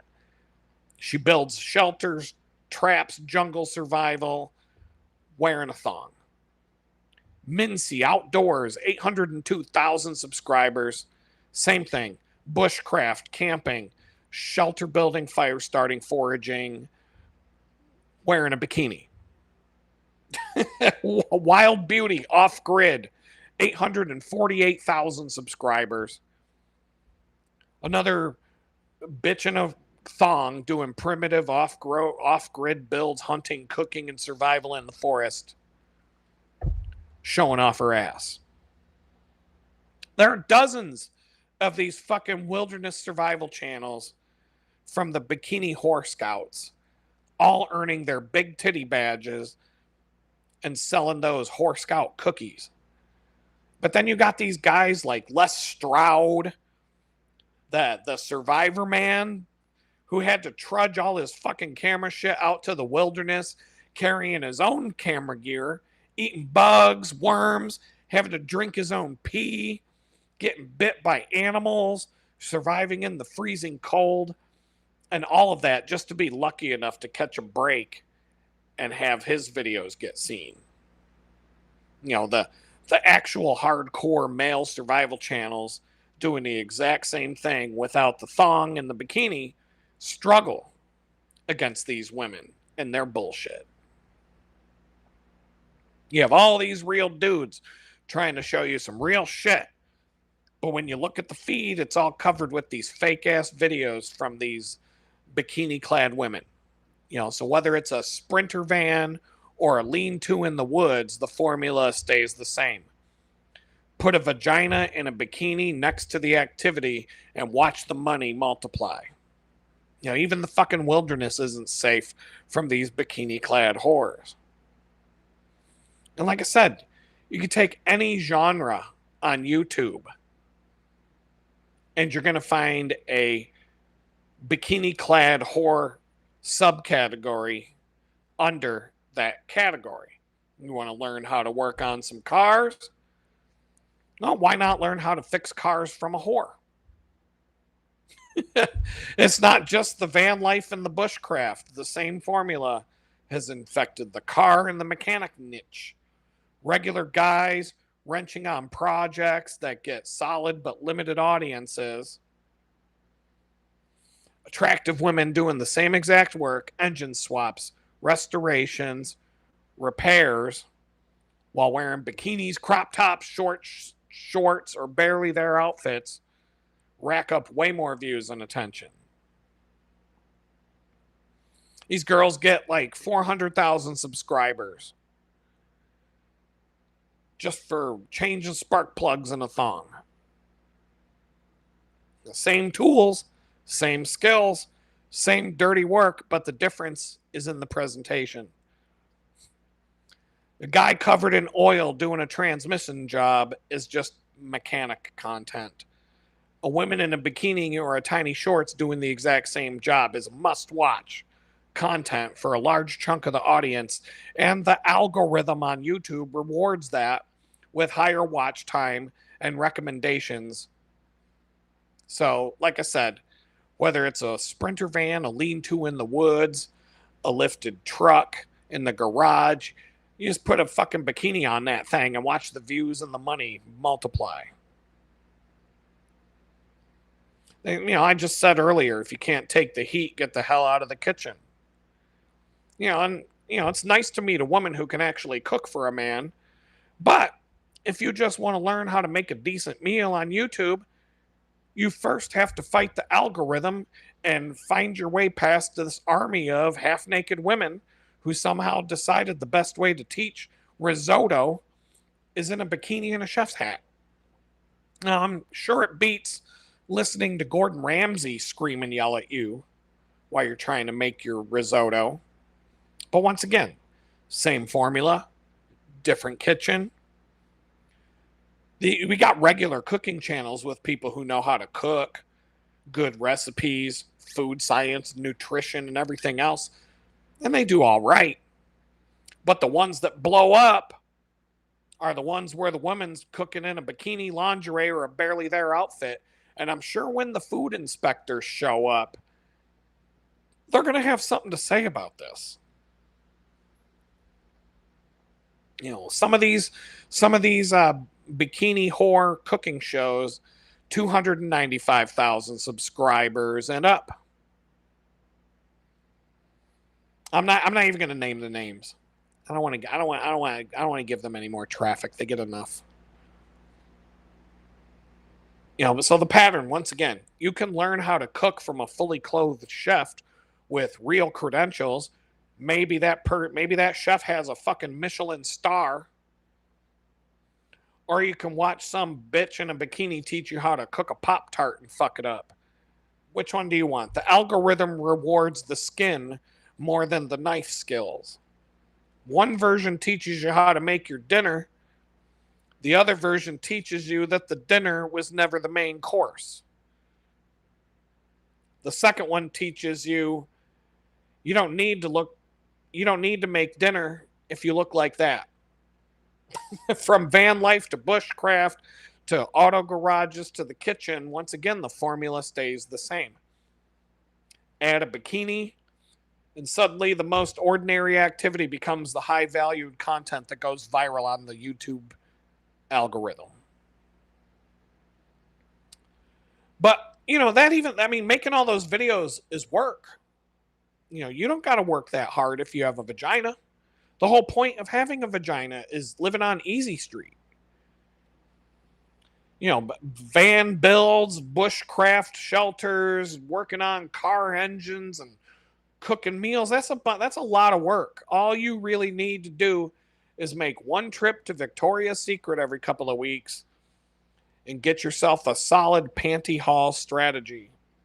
Hit those clearance bins, maximize your profit margins, wear them, ship them, repeat it all over, and do it again. Yes, the used panty marketplace is a real thing. A standard worn pair of used panties usually goes for 25 to 60 bucks. You add a few extra days of wear, some time at the gym, or some custom requests, and the price can jump up to $100 a pair. As long as they pass the sniff test. Buyers aren't buying these for the cotton blend.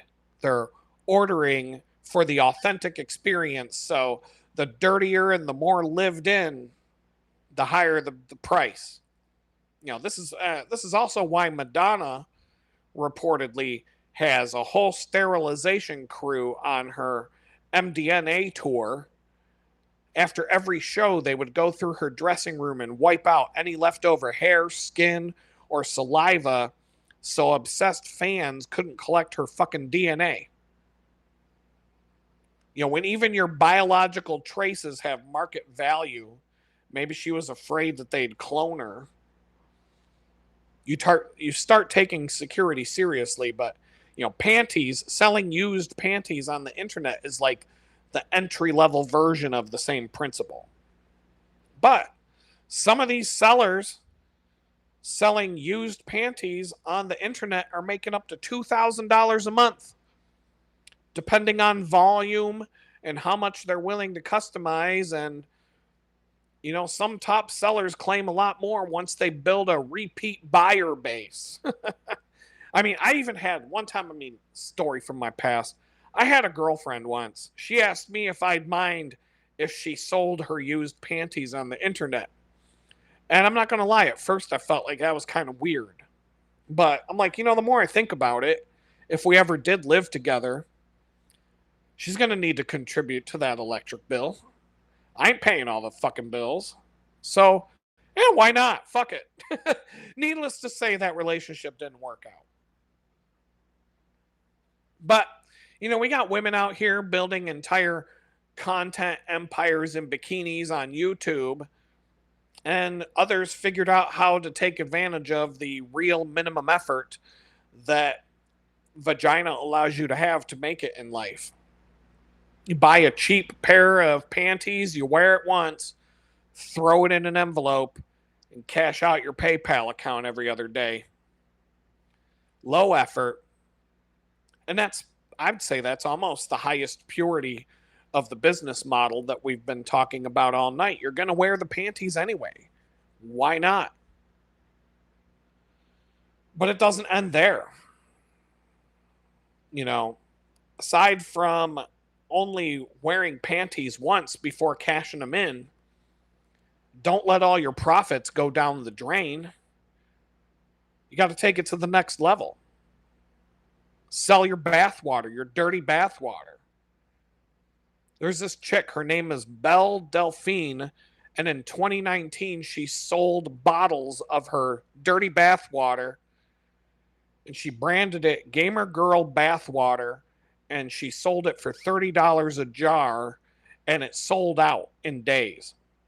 She says she sold 600 jars and made $18,000 from the stunt. Some other female creators followed the same book, take a bath, bottle the dirty bath water, put a cute label on it, and sell a little piece of me to the thirsty internet, 20 to 40 bucks a jar. Some of these girls even bundle it with a little photo or a handwritten note like it's some sort of limited edition sneaker drop.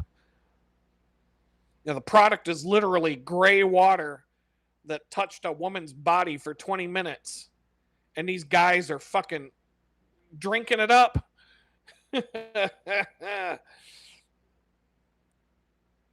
Literally. The market doesn't care about your judgment. It only cares that the demand exists. And the demand for vagina is just way too high right now. So you don't have to go out there, film a cooking show in a bikini, or build a shelter out in the woods, or drive around in a camper van. Sell your dirty bathwater in your panties. Boom. But while you're at it and you got all those mason jars laying around, why not do what this girl did and sell farts in a jar? The next time you trick some dumb simp into taking you to a Mexican restaurant for Taco Tuesday on date night, don't let that aftermath go to waste. The queen of the fart jars empire is this woman, Stephanie Motto. She was on some fucking reality TV show, and she started selling her farts in jars for $500 to $1,000 each. And within a couple of months, she made about $200,000. She went on a heavy diet of beans, eggs, protein shakes, and cabbage just to increase her production. She would fart into glass jars, seal them, and ship them out. At one point, she sold nearly 100 jars in a very short window, and it got so intense that she ended up in the hospital with severe gas pain after overdoing the bean protocol. And the doctors warned her that if she keeps forcing the flatulence, it will wreck your body and you might even die from it. So she had to dial it back. And then she started selling these fart NFTs. I don't know if you know what NFTs are, but an NFT is basically like a fucking JPEG image that you somehow trick people into paying a lot of money for, like it's some sort of piece of fine art, like it's a fucking Salvador Dali hanging on the wall. I don't really know how it works. I would like to make money from those, but I don't have a vagina, so it's probably a lot harder for me. But yeah, Stephanie, man, she turned that into a full viral business and walked away with 6 figures from intestinal gas. So, you don't need to get into fracking to exploit natural gas resources. You just need to make sure that you take advantage next time nice guy takes you out to a date to the Mexican restaurant for burrito night.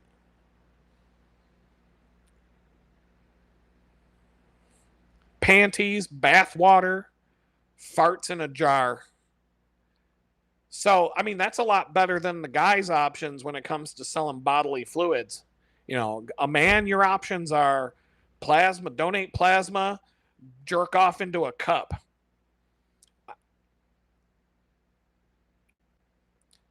What's a man going to do? What career opportunities are there for a man? Is there a marketplace for a man to sell his dirty ass tighty whities with the brown skid marks? I doubt it.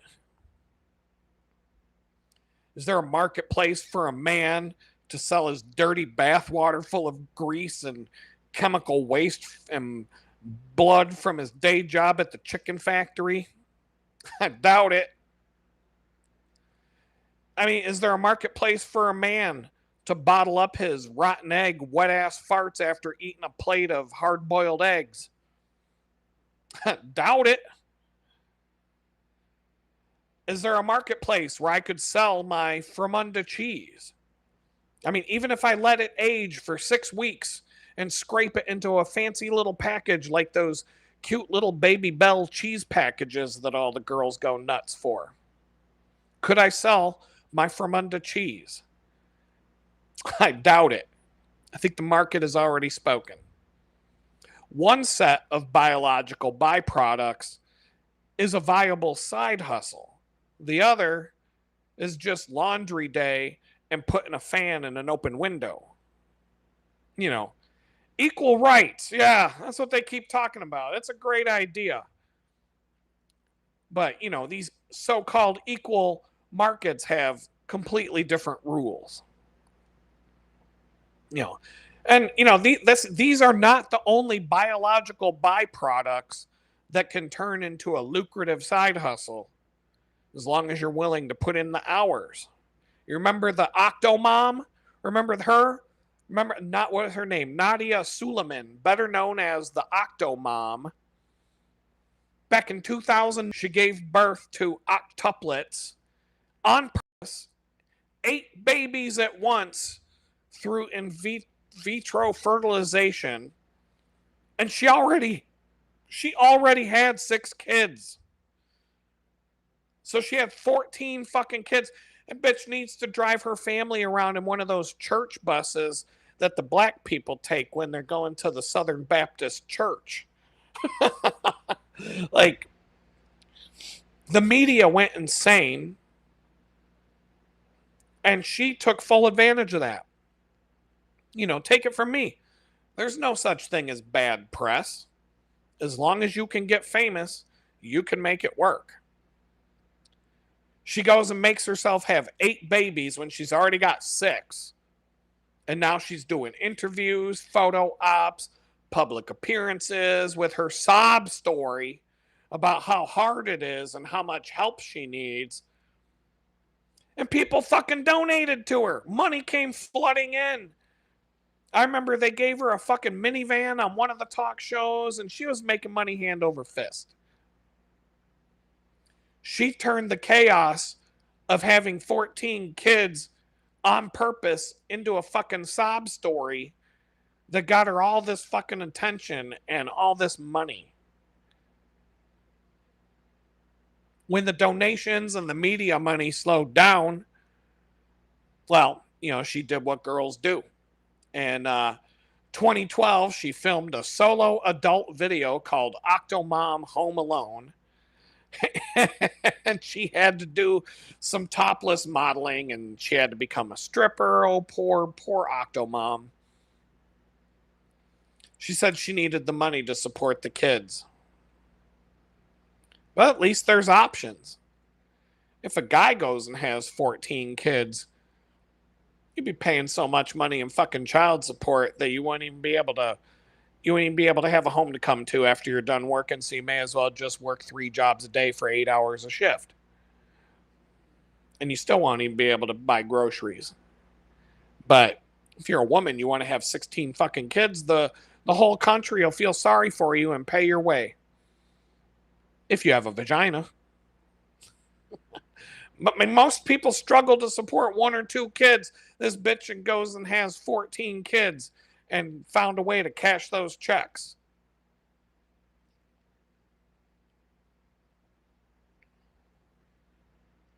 Oh, man. Have you ever heard of the camel toe conservative? There's this girl out there now.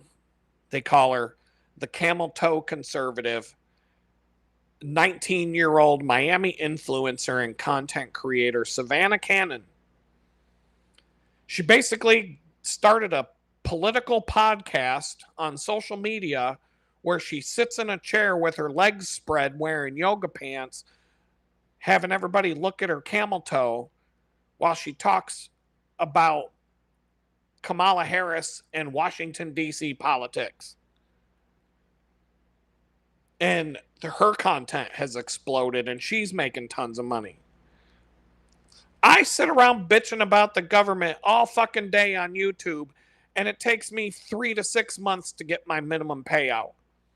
But if I had a vagina and I could sit in front of you with my legs spread like this, I'd be making 60 grand a month.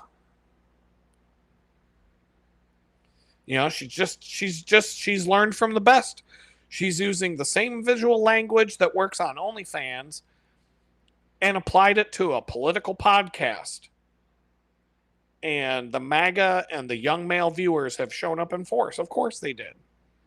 Supporters said she cracked the code. Like, oh yeah, like it was really hard.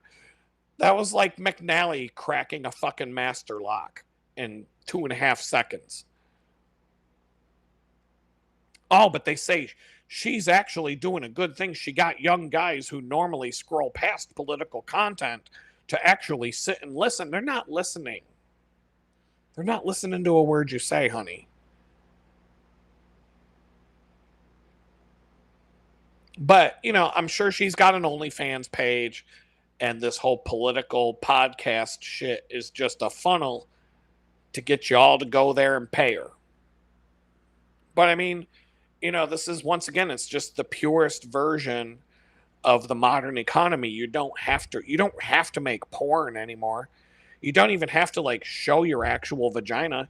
You could just show your camel toe with some clothes on, and you can sell the attention. You used to have to do porn to get that kind of attention, but now you want to start a political podcast, show your camel toe. You want to get viral. You want to have a cooking show on YouTube, throw out that camel toe. You want to do bushcraft out in the wilderness to make all kinds of money on YouTube. Show that camel toe.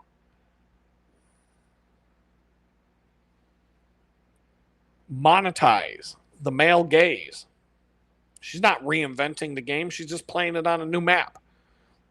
Like I said, I sit around and bitch about the look at Alex Jones. Look at all the shit he had to go through before he made it big.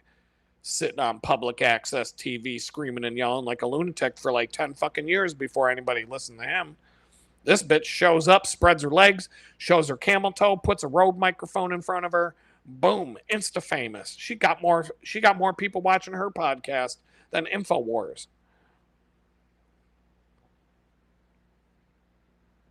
But Alex Jones doesn't have a vagina. So there's that.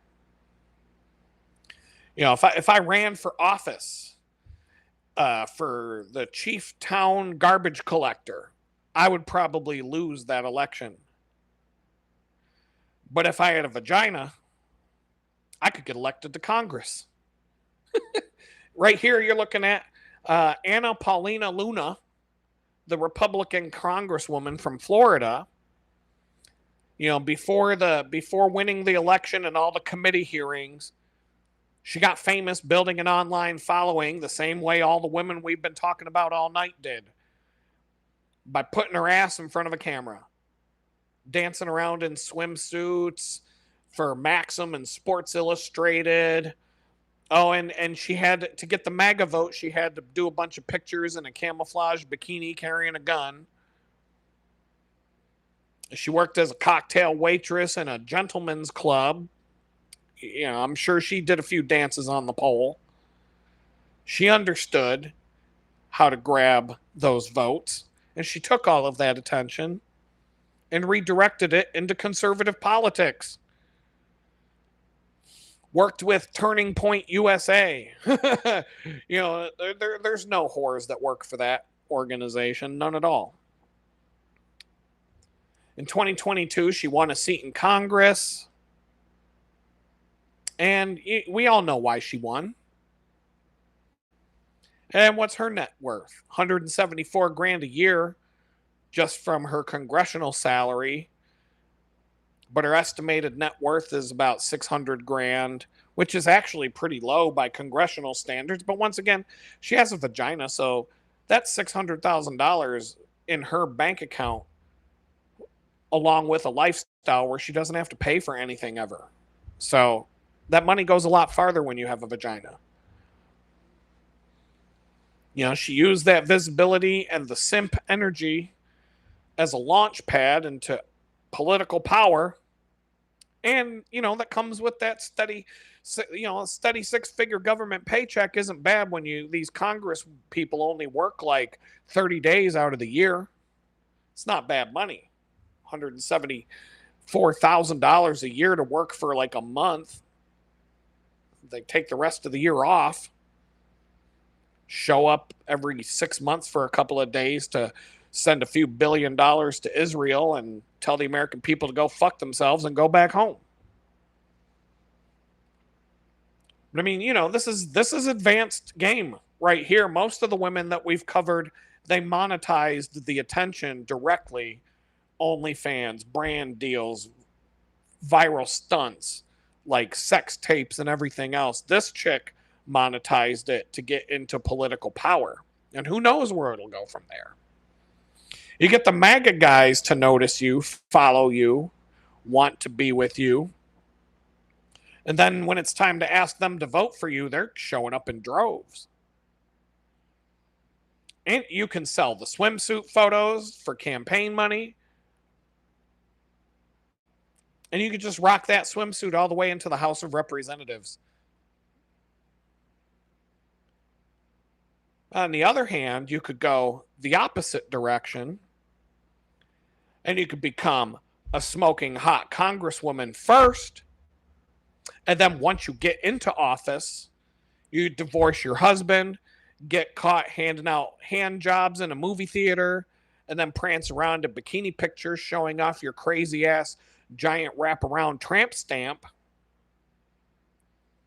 Anna Paulina Luna used the Instagram model swimsuit era to get into office. Lauren Boebert seems to be running the same play, but in reverse. Get the power first, lean into the chaos and the thirsty content while the title still gives you the spotlight, divorce your husband, get caught on camera at a Beetlejuice musical, vaping, singing, taking flash photos, and giving your date a hand job to the point you got kicked out of the theater in the middle of the show. Have pictures all over the internet of your wraparound tramp stamp on full display. That way, when you lose your next election, there's a whole career waiting for you on OnlyFans or Pornhub or whatever you want to get into next. You're on Easy Street for the rest of your life. I mean, she divorced her husband and then kept his last name. Like, that's a special kind of move right there. You end the marriage, air that dirty laundry, you get caught in a theater giving a handy to some random guy, and you still walk around with his name on your campaign signs, your socials, and your congressional bio because of the name recognition. You don't want to give up and have a different name for everybody to see. You can't have your fan base being confused. All the domain names and everything you'd have to fucking change, and all the screen names for your Instagram and all that shit. It's fucking cold, man. I mean, there's no confirmed OnlyFans account for Lauren Boebert, but the content's already in the queue. All she's got to do is lose her next election, and that upload button's getting hit. Give her like 6 months. 6 months. And she'll have her own OnlyFans page. So one woman used the thirsty men to enter politics. This one looks like she's using politics to get famous, to get thirsty men to pay her after she gets out of office. Same assets, different sequence of events. One entered the building wearing a swimsuit. One's leaving the building wearing a thong. These fucking MAGA simpletons. It's the MAGA ones too. The liberals, man, they don't fall for this shit as much as the MAGA guys do. All the blue-haired liberals that all look like a bunch of lesbians. You can't tell if they're a boy or a girl. One of 50 different genders. Is it him, her, they, them? We don't fucking know. But the MAGA guys, they fall for it every time. They fall for it so bad that a guy from India, the scam capital of the world, where a guy named Sam, a 22-year-old Indian medical student, he needed money while he was studying. So he used AI to create a fake American woman named Emily Hart, a blonde, blue-eyed, bikini-wearing, gun-loving, pro-Trump Christian, anti-woke nurse who looked like a mix of Jennifer Lawrence and Sydney Sweeney. He posted the AI images on Instagram with hardcore MAGA captions, and the algorithm loved it. He was pulling millions of views. Within a month, she had over 10,000 followers, mostly older American conservative men, on OnlyFans, where he sold explicit AI-generated nude pictures and interactions of Emily, the girl who didn't even fucking exist. He also sold MAGA merch with slogans like PTSD, pretty tired of stupid Democrats, according to the Wired interview. He was making $3,000 to $5,000 a month, working 30 to 50 minutes a day, less than an hour a day, to make $3,000 to $5,000 a month. He called, and he lives in India. Think about how far that money goes when you live there. He called it the easiest money he's ever seen. No, not even a real woman. No real, like a fake vagina. A guy in India generating a MAGA fantasy girl with artificial intelligence. And the American men paid him thousands of dollars a month for the illusion. I would like to say that this guy is the final boss in tonight's theme. But we still got 40 minutes, baby. I hate to say it, but we got more. We got more. But you don't even need the actual biology anymore. Vagina is so valuable that fake vagina sells on the internet for more money than real cock will pay. I think, the market is so strong that a completely fake woman built by a medical student in another continent can basically print money as long as she has the right politics, right? I mean, when the real thing isn't even required anymore, the game is fully broken. I keep wondering if the window of opportunity for this scam has closed or have the doors just opened. I mean, I used AI to make all of these slides for tonight's show. Could I spend 30 to 50 minutes a day getting myself into that OnlyFans game without having to sell a single picture of my cock? Mega, are you with me? I mean, but the internet, man, the internet always rewards bad behavior, especially when you have a vagina. You remember this girl? You remember this girl? The Cash Me Outside girl from Dr. Phil? Her name is Danielle Bregoli, rebranded as a rapper. She became a rapper. Cash Me Outside. Bad Babby.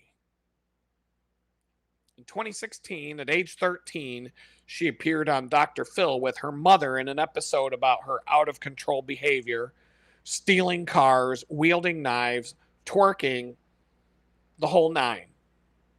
And when the audience laughed at her, she fired back. Well, y'all know what she said. Cash me outside. How about that? And the clip went mega viral. She was an instant celebrity overnight.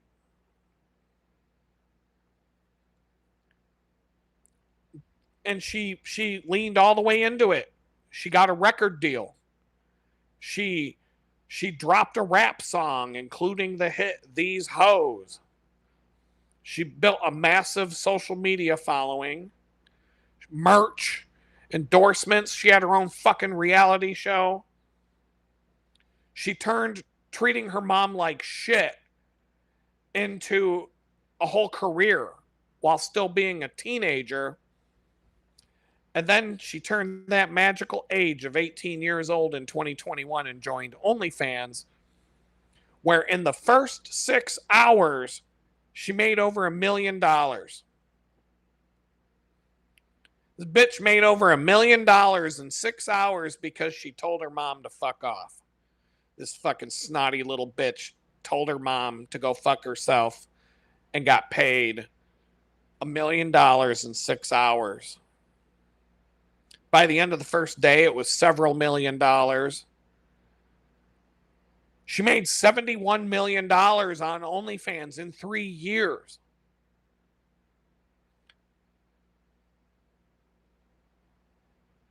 She owns mansions, multi-million-dollar mansions, and fucking $1 million cars. And this bitch wasn't kidding me when she said, "Cash me outside." How about that? Well, how about that? How about that? Telling off your mom and calling her a fucking bitch on Dr. Phil made this fucking bitch 71 million fucking dollars and then some. She converted all that fame into one of the biggest OnlyFans paydays ever documented.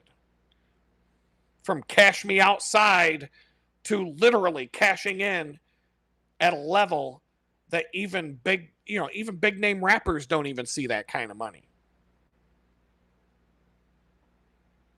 Anyway, fuck, man. Are you mad yet? Are you mad yet? Let's go back to MAGA. We were talking about MAGA. There's another girl getting rewarded for bad behavior. Why?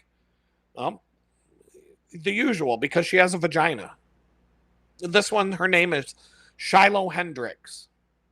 And in April 2025, at a playground in Rochester, Minnesota, she got into a confrontation involving a young black child, somewhere between the age of 5 and 8.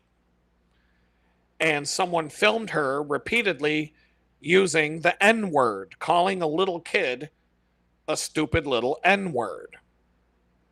Somebody saw her, recorded it, and the video went viral. Go ahead.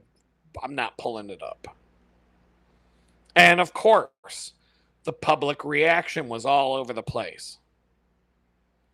She claimed that the child had taken something from her toddler's diaper bag and that she was the one being victimized once the video spread. Her personal information got doxxed. She said her family and friends received threats and she had to relocate for her safety. So she opened up a Give, Send, Go fundraiser titled something like, Help Me Protect My Family. And the donations poured in heavily from people who framed it as a free speech or anti-woke issue. And this girl raised $900,000, almost $1 million.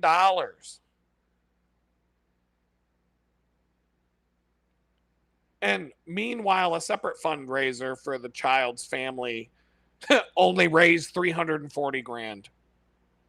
The little kid that was called the N-word only got 340 grand.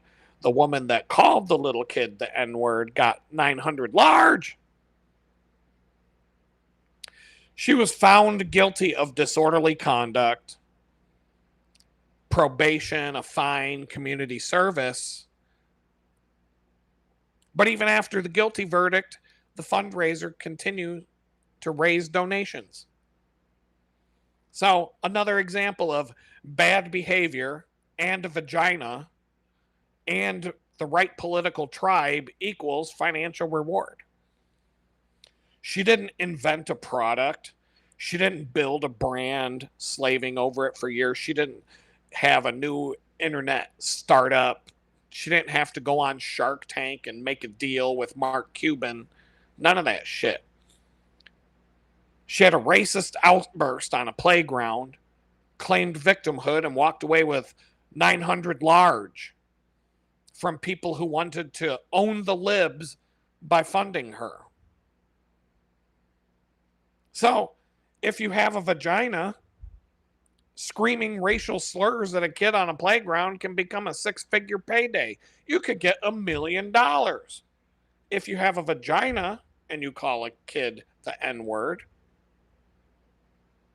if you know how to open up a donation link, the money's yours. Now let's just reverse the role for a nigger. Holy shit. Let's just reverse the roles for a minute.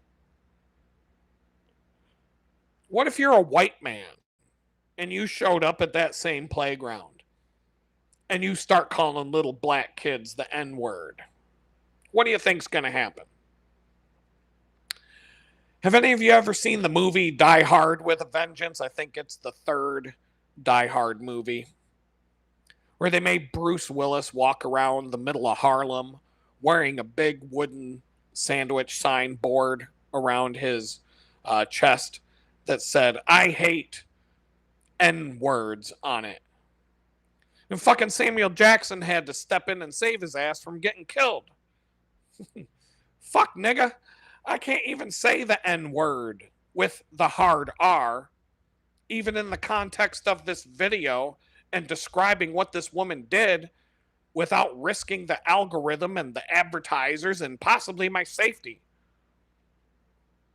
But I do need to clarify that I did go to federal prison for 2 years, where I did earn my nigga pass from Big Frank White of the Homewood Crips during my bid.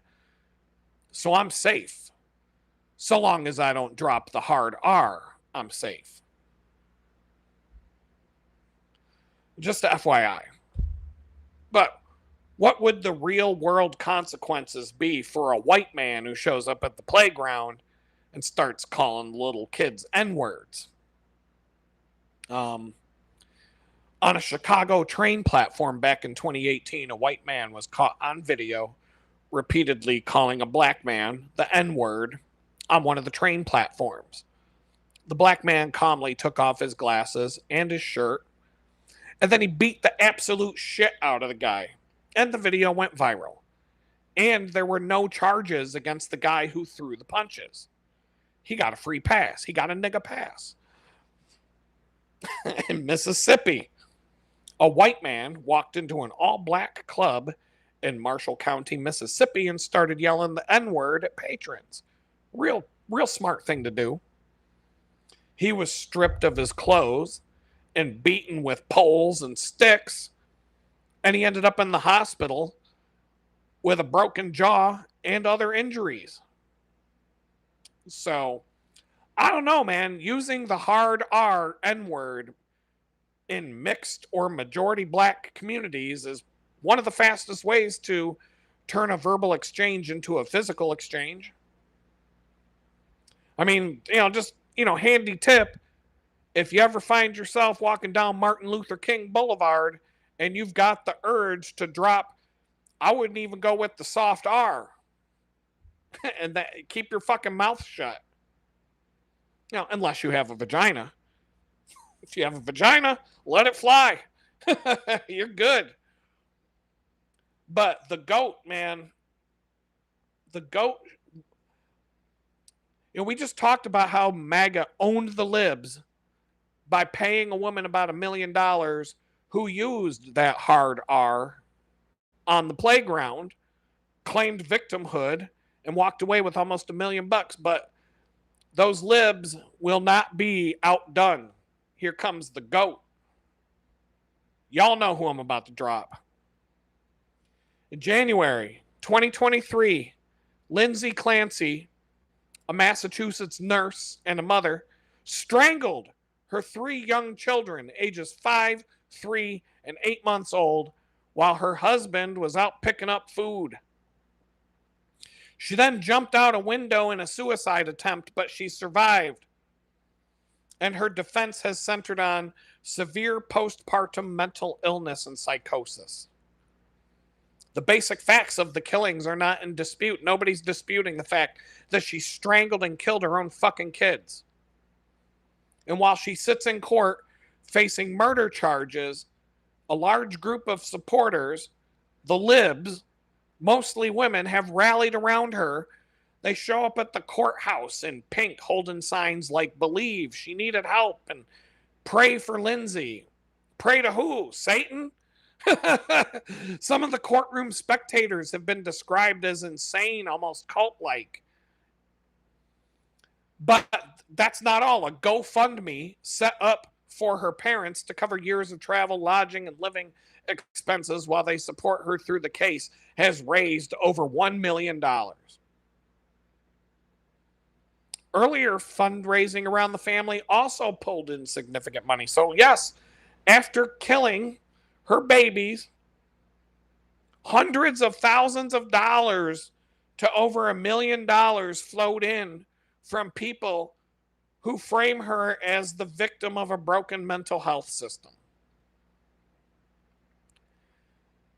So, a woman uses a hard R on the playground. She gets nearly $1 million. The libs are like, hold my beer.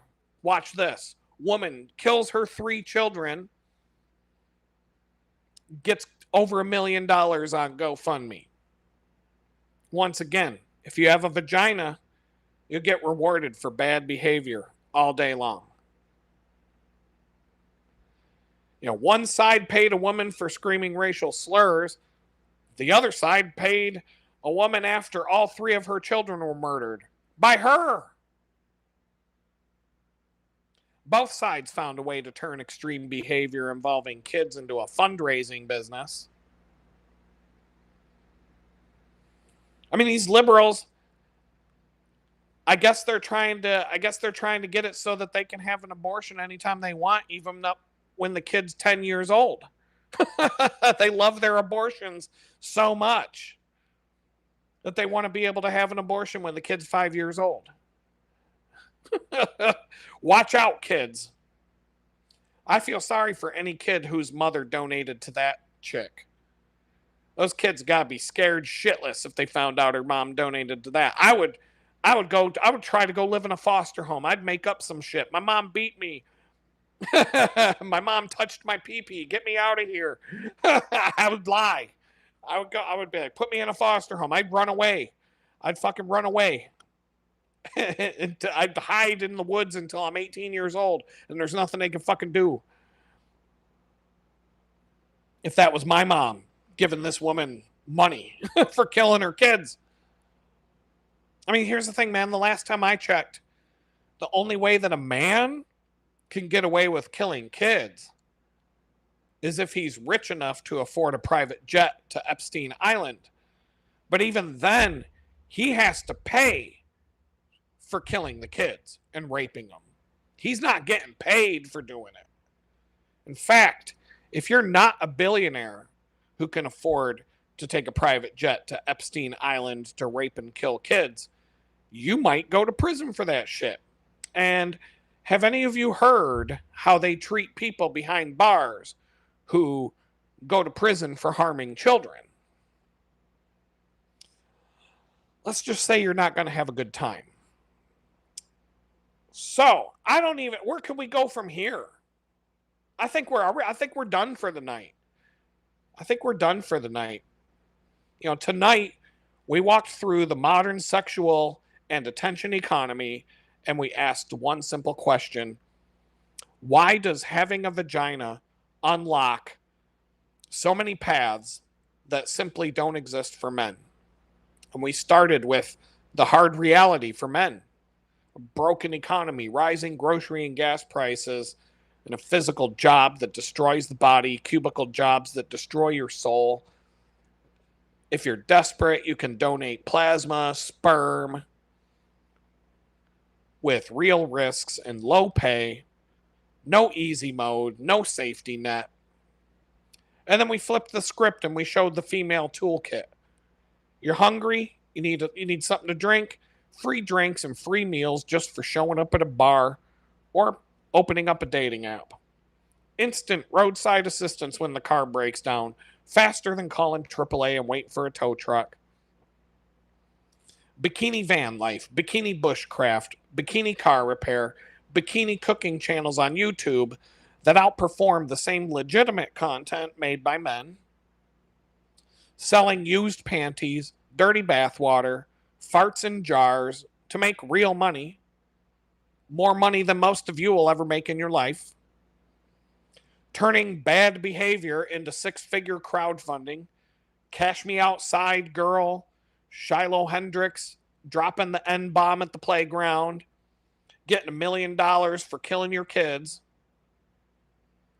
using looks and thirsty men to get into politics, or getting into politics and then using thirsty men and bikinis to ensure your future monetization abilities when you lose your next election. We learned that you can make fake women for MAGA guys to simp on while you're living in India, and you can print $3,000 to $5,000 a month in free money by putting up a few fake pictures, AI generated pictures on OnlyFans. You can make bank, have a sob story, and get all kinds of money thrown your way for your extreme reproductive choices. You had 6 kids, but that wasn't enough. You decide to go have 8 more all at the same time and then tell a big sob story about how you're broke and you can't afford it. Well, dirt to dirt. But if you got a vagina, your vagina will find a way. And like I said, the ultimate vagina privilege. Once again, the woman who killed her fucking kids and made $1 million for it. She might be going to prison, but she's going to be able to afford everything that she wants on commissary, and she'll be living about as comfortable as you can be. She's not going to be on the destitute or whatever they call it when you there's a word for it. I can't even remember what they call it when you don't, you're indigent indigent, when you don't have any funds and you need a fucking toothbrush, because everything in prison you have to pay for. And if you don't have any money, you're pretty much fucked. They'll give you like half a bar of soap and a shitty little toothbrush and tell you to go fuck yourself. That's it. If you don't have money for commissary, you're fucked. But if you have a vagina, you'll be fine. You'll be fine. You'll be living. You'll be getting all the honey buns you can eat. You know, and it's just like the picture shows here at the end. She stands on the pile of gold. That guy in the background, I don't know if you can see him. He's in the dirt. The algorithm, the donors, the simps, and the market all keep voting the same way.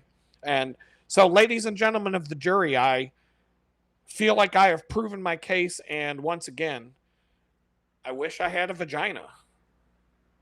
So there you have it. That was my intense research that I did this week. I think we haven't had any more problems on the YouTube channel since the reboot. So we'll see where things go from there. But you know, I shared my piece, and I don't even know what to talk about from here.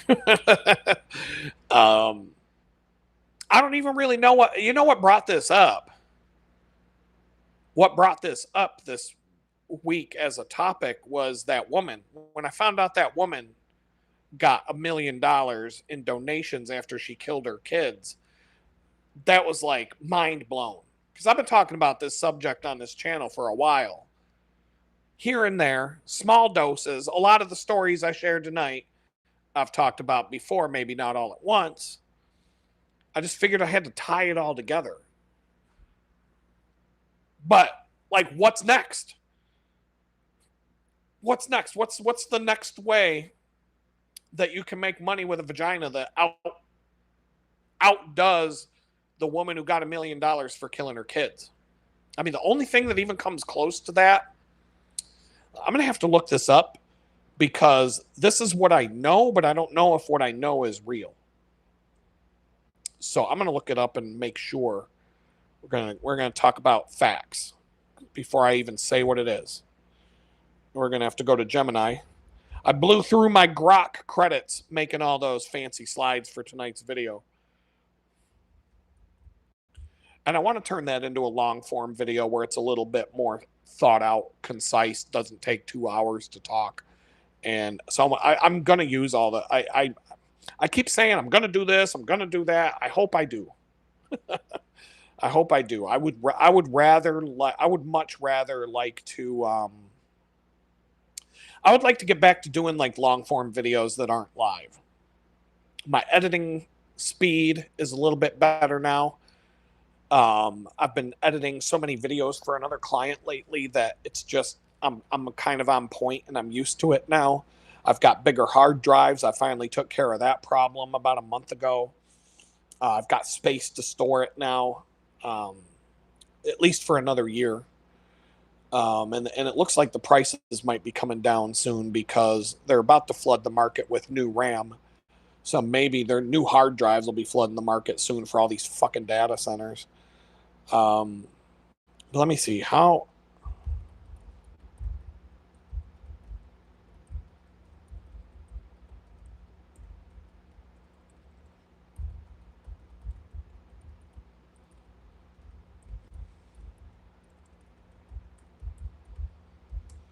There's this guy in Pittsburgh. I've talked about him many times because my whole story of synchronicity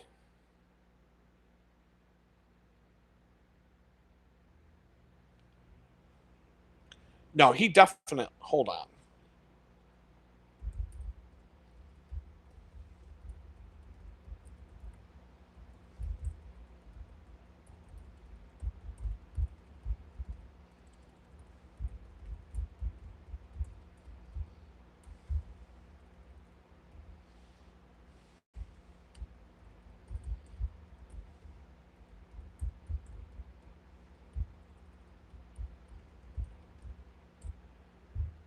Okay, I'm looking up some information. That's why I'm silent here.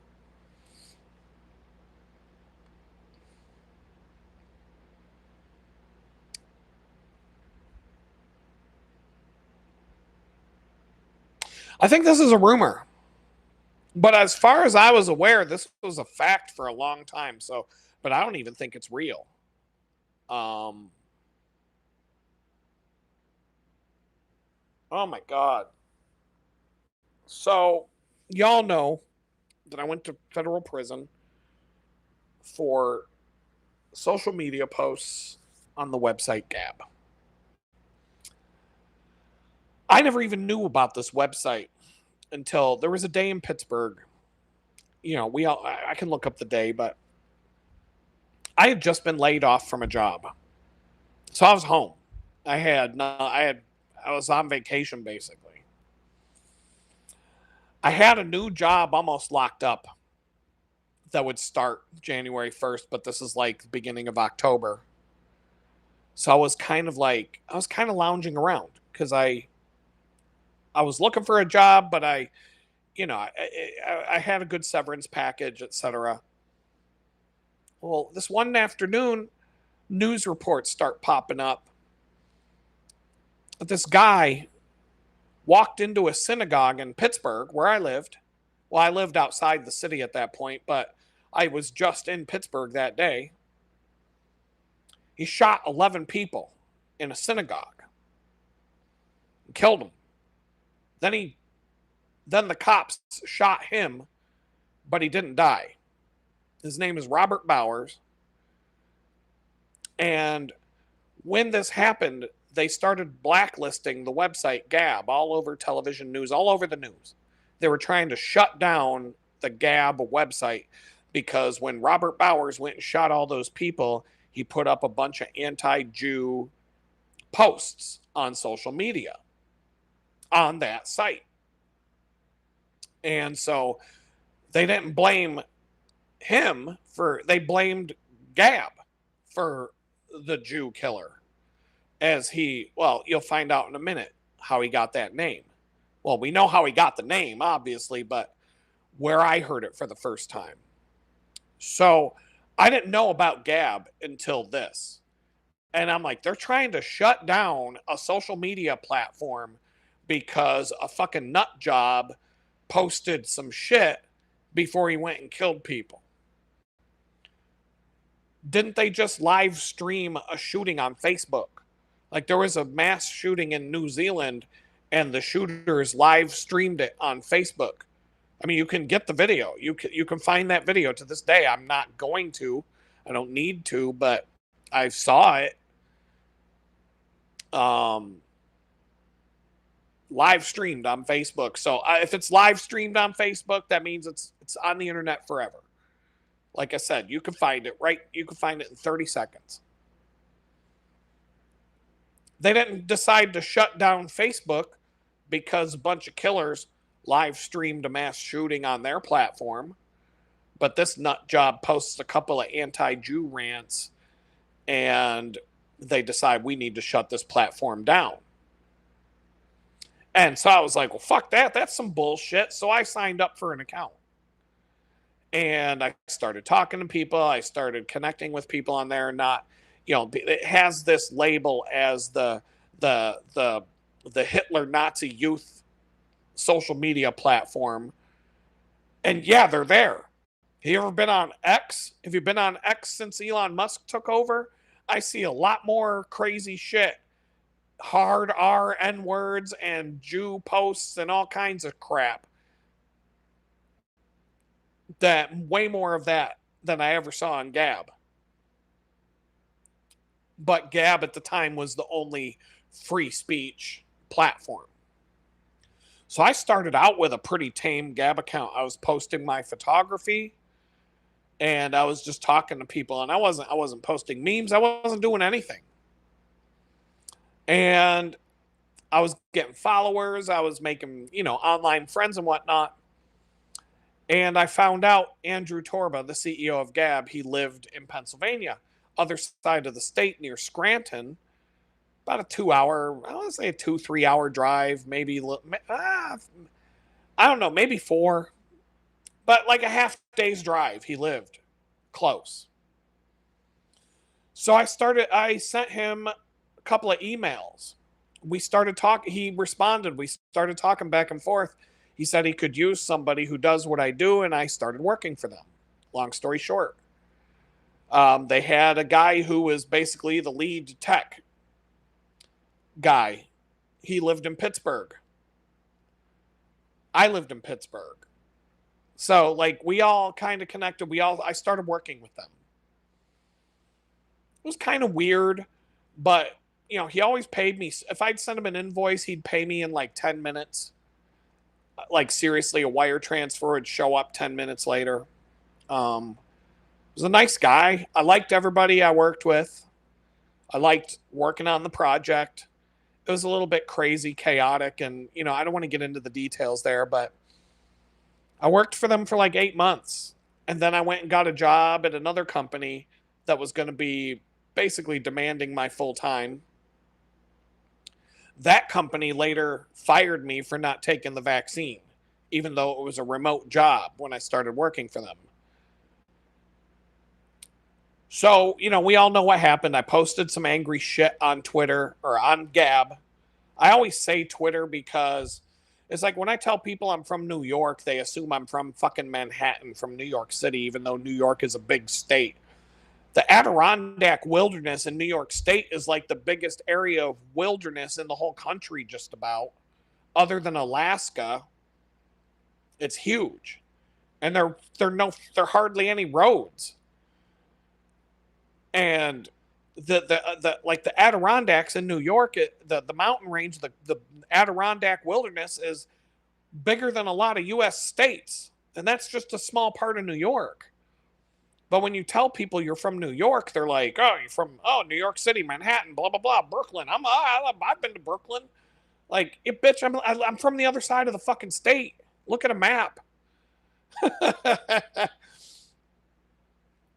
It's like saying I live in Texas. Oh, you must go to Dallas and then El Paso for lunch.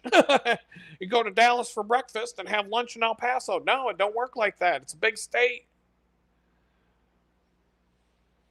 So I say that because when you tell people Gab, they have no idea what you're talking about. Oh, what website? Gab, what's that? Nobody knows what Gab is.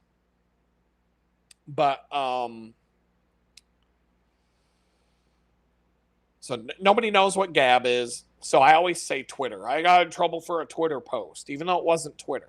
If it was Twitter, they wouldn't have let me post it. It would have been instantly deleted. It wouldn't have even the posts would not have even made it past the instant AI blocker that they had set up. So aside, okay, we all know what happens. The FBI comes to my house, drives a tank through the front door, drags me off to federal prison. They put me in for a few days, they put me in this cage with no toilet, no wall, no bed. They buck naked with a fucking blanket and nothing else. To lay on the floor of this empty room for like 4 fucking days. 5 days. I don't even remember. That holy fuck, I'm having a headache just thinking about it. 5 fucking days laying on a dirty floor in an empty room. Locked. Well, then they took me to a different place. The federal judge got involved and threatened to hold them in contempt if they didn't bring me to my arraignment, because they didn't want to bring me to court. The FBI just wanted me to be tortured. And they were probably trying to torture me to see if they could get me to plead guilty in my arraignment. And I guarantee you that's what they were trying to do. I can actually put together the evidence to prove that. But regardless, they finally put me in a cell in what they call the hole. Solitary confinement. But anyway, there was this guy in a cell next door. And they would lock down, they kept us in our cells 23 hours a day. But in the morning, they would let this guy out of his cell to go sit in the middle of the day room to watch TV by himself. And I'm looking and I'm like, is that who I fucking think it is? But I didn't know. I'm like, but man, that guy looks fucking familiar. Well, turns out that was the Jew killer, Robert Bowers. I was in the cell right fucking next to him. So the synchronicity of that is weird. That he was the reason I found out about the website Gab in the first place. If he didn't go and kill all those fucking Jews at the synagogue, I may have heard about Gab at some point. But I probably wouldn't have, like, the timing of it all. He's the reason why I joined the platform, but not because I supported what he did, obviously, but because I didn't support a social media site being shut down because some lunatic posted some shit before he went and killed people, acting as if it was the social media platform that caused those people to die. Like, this nut job is going to go kill those people no matter what. He could have posted that shit on Facebook. Could have sent a fucking email to the news before he did it. Who knows? He could have announced his intentions 10 different ways before going. It didn't mean he wasn't gonna go do it. And so there's a bunch of other synchronicities. After he got sentenced to death, he's sitting on death row, one of 2 federal inmates that didn't get pardoned by Joe Biden, still waiting for the death penalty to be carried out.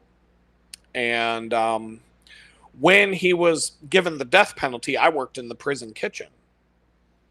And I made the food I was one of the cooks that cooked for the cops, which basically, if you know anything about working in a prison kitchen, if you work in the prison kitchen and you cook the food for the cops, you have access to all the better food. So I could make pizzas, I could make Italian sausages, I could make burgers with real cheese and like all kinds of crazy shit that you wouldn't have access to and be able to eat as an inmate. I could eat all that shit and hook up all my, jail buddies. Because if you work that position in the jail, you have to, it's required by the other inmates that you hook everybody up and you make, y'all play the game. They hooked me up, I hooked them up. When whoever was the cop cook for the day always made sure that we were all fed well, and in turn, whenever I was the cop cook, pay it forward. And but when I was cooking for the cops and the Jew killer, that's what they all call all the guards, all the inmates, every single person in that jail. That was his name. He's the Jew killer. They don't call him by his name. He's the Jew killer. Whenever you're talking about him, that's what they said. And after he got the death sentence, they had to keep him from killing himself. So he went on like suicide watch, where somebody basically sits outside of his cell and watches him 24 hours a day. And they're just like at the jail, they're just waiting for the feds to come and get him and take him where his final home's going to be. But in the meantime, they've got to make sure this guy doesn't kill himself. So they're just like, the guards are like, do whatever the fuck we got to do to keep it. We don't want that headache on our hands. Let it be on the feds. When he gets out of here, we can wash our hands of that shit. So they had me in the prison kitchen making him. I cooked special meals for the Jew killer. Cheeseburgers and fucking all kinds of crazy. The same shit that the cops were eating, and extra fruit and fresh bananas and fresh oranges and all kinds of shit that the inmates can't get. And I had to make all these special meals for him. Grilled fucking burger pad, like what do you call it? Like an American grill burger at Eaton Park, which, if you're not from PA, you don't even know what the fuck that is. Like a patty melt. You know what I'm talking, like a fucking burger on regular bread, but it's like a grilled cheese sandwich. You toast it on both sides, butter, caramelized onions, the whole fucking. I'm making this motherfucker patty melts and all kinds of crazy shit. Plus, I'm making it for myself too. I'm eating good. The Jew killer's not going to get a good meal, and I'm going to go hungry. Fuck that. But I had to cook meals for this fucking guy. All the guards would come up to me and be like, make sure you spit in it. If you spit in his food, we won't tell. They'd be like, if you want to go back there and bust a nut on his burger, we'll look the other way. We'll tell you where to go where the cameras won't see. If you want to, if you want to drop it on the floor and step on it, go ahead. Like they were joking around. I got along with like at least half of the guards because they all thought I was in there for some bullshit. they all said it out loud. They're like, my God, this is for like rapists and murderers, not a guy who posted shit on Twitter. Um, so anyway, a lot of the guards were pissed off when they found out what happened to me, and then they were really nice to me. You know, more than half. Some of them are just dicks to everybody, but the ones that were human beings were all good to me, like all really good, like hooked me up good. Um, shit, I could have probably had all kinds of shit brought to me from the outside. I'm just saying, I had some friends. Um, but anyway, this guy, it was common knowledge that this fucking guy, the Jew killer, through like, I don't want to say GoFundMe because they don't support hate speech. But there were rumors that he had $500,000 in an account that people donated to him. You know, basically the Ku Klux Klan and the fucking White Power Brigade, whatever donation platform they use to raise funds. Supposedly, this guy had 500 grand donated to him from all of these, you know, white supremacists and Jew haters all over the country, the neo-Nazis and all that. Now AI is telling me I'm wrong. You can't even look anything up on Google anymore. It's just Google just tells you AI. Like all the Google, that's another thing they've done. You know, the YouTube algorithm sucks, your feed sucks. It's covered in short attention span nonsense and bullshit. And you can't even go to Google and search for anything anymore. It's just, you just get this big long fucking AI generated shit. And the search results are garbage. You don't even find anything when you go past the AI and you look at the search results. Like you want to do your own research. Like who the fuck does that anymore? So I'll look into this more. But supposedly, according to Google Gemini, because we're here, we're lazy, and we're doing this fast. Robert Bowers did not raise 500 grand, nor did he collect any money from any donation platform for his legal defense or personal use. Mainstream crowding platforms blocked him immediately. GoFundMe, GiveSendGo, Indiegogo, he was blocked. Extremist alternative platforms failed to raise money for him. He was represented by public defenders. I didn't know that. See, a lot of rumors go around jail. When you're in jail, you can't believe, you can't believe 10% of the shit you hear people say when you're in jail. You have no contact with the outside world. You have no fucking idea what's going on. There's no internet. You might be able to read a newspaper here and there, which, you know, that's just nothing but bullshit. TV. Sometimes you can watch TV. Sometimes you see the news. And, you know, this bullshit. Your 6 o'clock fucking news. But that's like your only contact with the outside world. This fucking jail that I was in for 14 months didn't even have fucking windows where you could look outside. I didn't even know what the fucking sky looked like anymore. I didn't know what the sun looked like. I hadn't seen a tree. And I went 14 fucking months without seeing the outdoors. Without seeing outside. I don't know what outside looked like for 14 months. So the only contact with the outside world was like occasional TV news, books, couple of newspapers here and there. So you can't believe a fucking thing. Rumors, oh my God, rumors, so many fucking rumors. It's worse than being a kid in grade school with the rumors. So it was well known that this guy had 500 grand in an account and had like the best lawyers and this, that, and the other thing.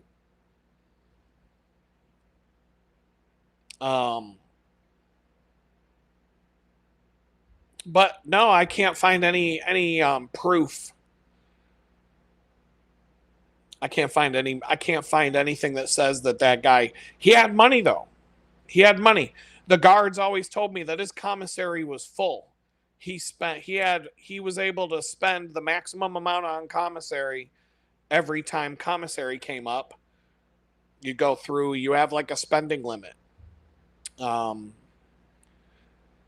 and he was able to spend the maximum amount, and he had a fucking jail cell full of fucking candy bars and honey buns and every other goddamn thing under the sun, and he was doing fine in terms of that, living, commissary, he was living all right.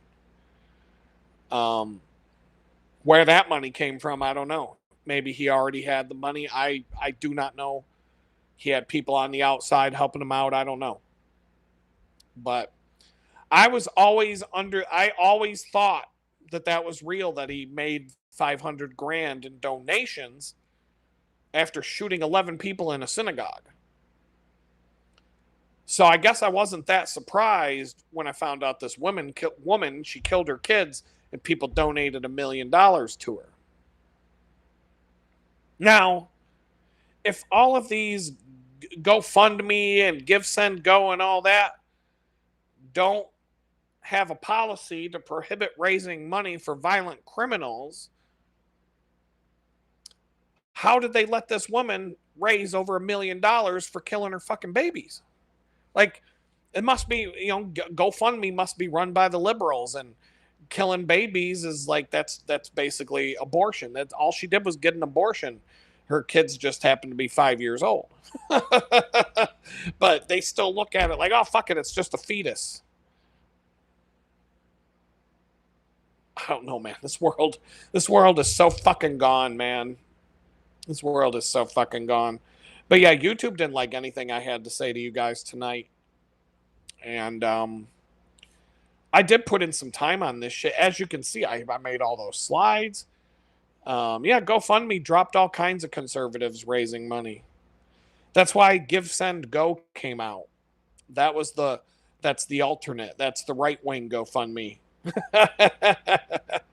Give, Send, Go probably blocked this fucking baby killer from raising money, and GoFundMe blocked the N-word girl from raising money on that platform. So the two platforms are trying to, we're the MAGA money platform, and we're the libtard platform. So I don't know, man.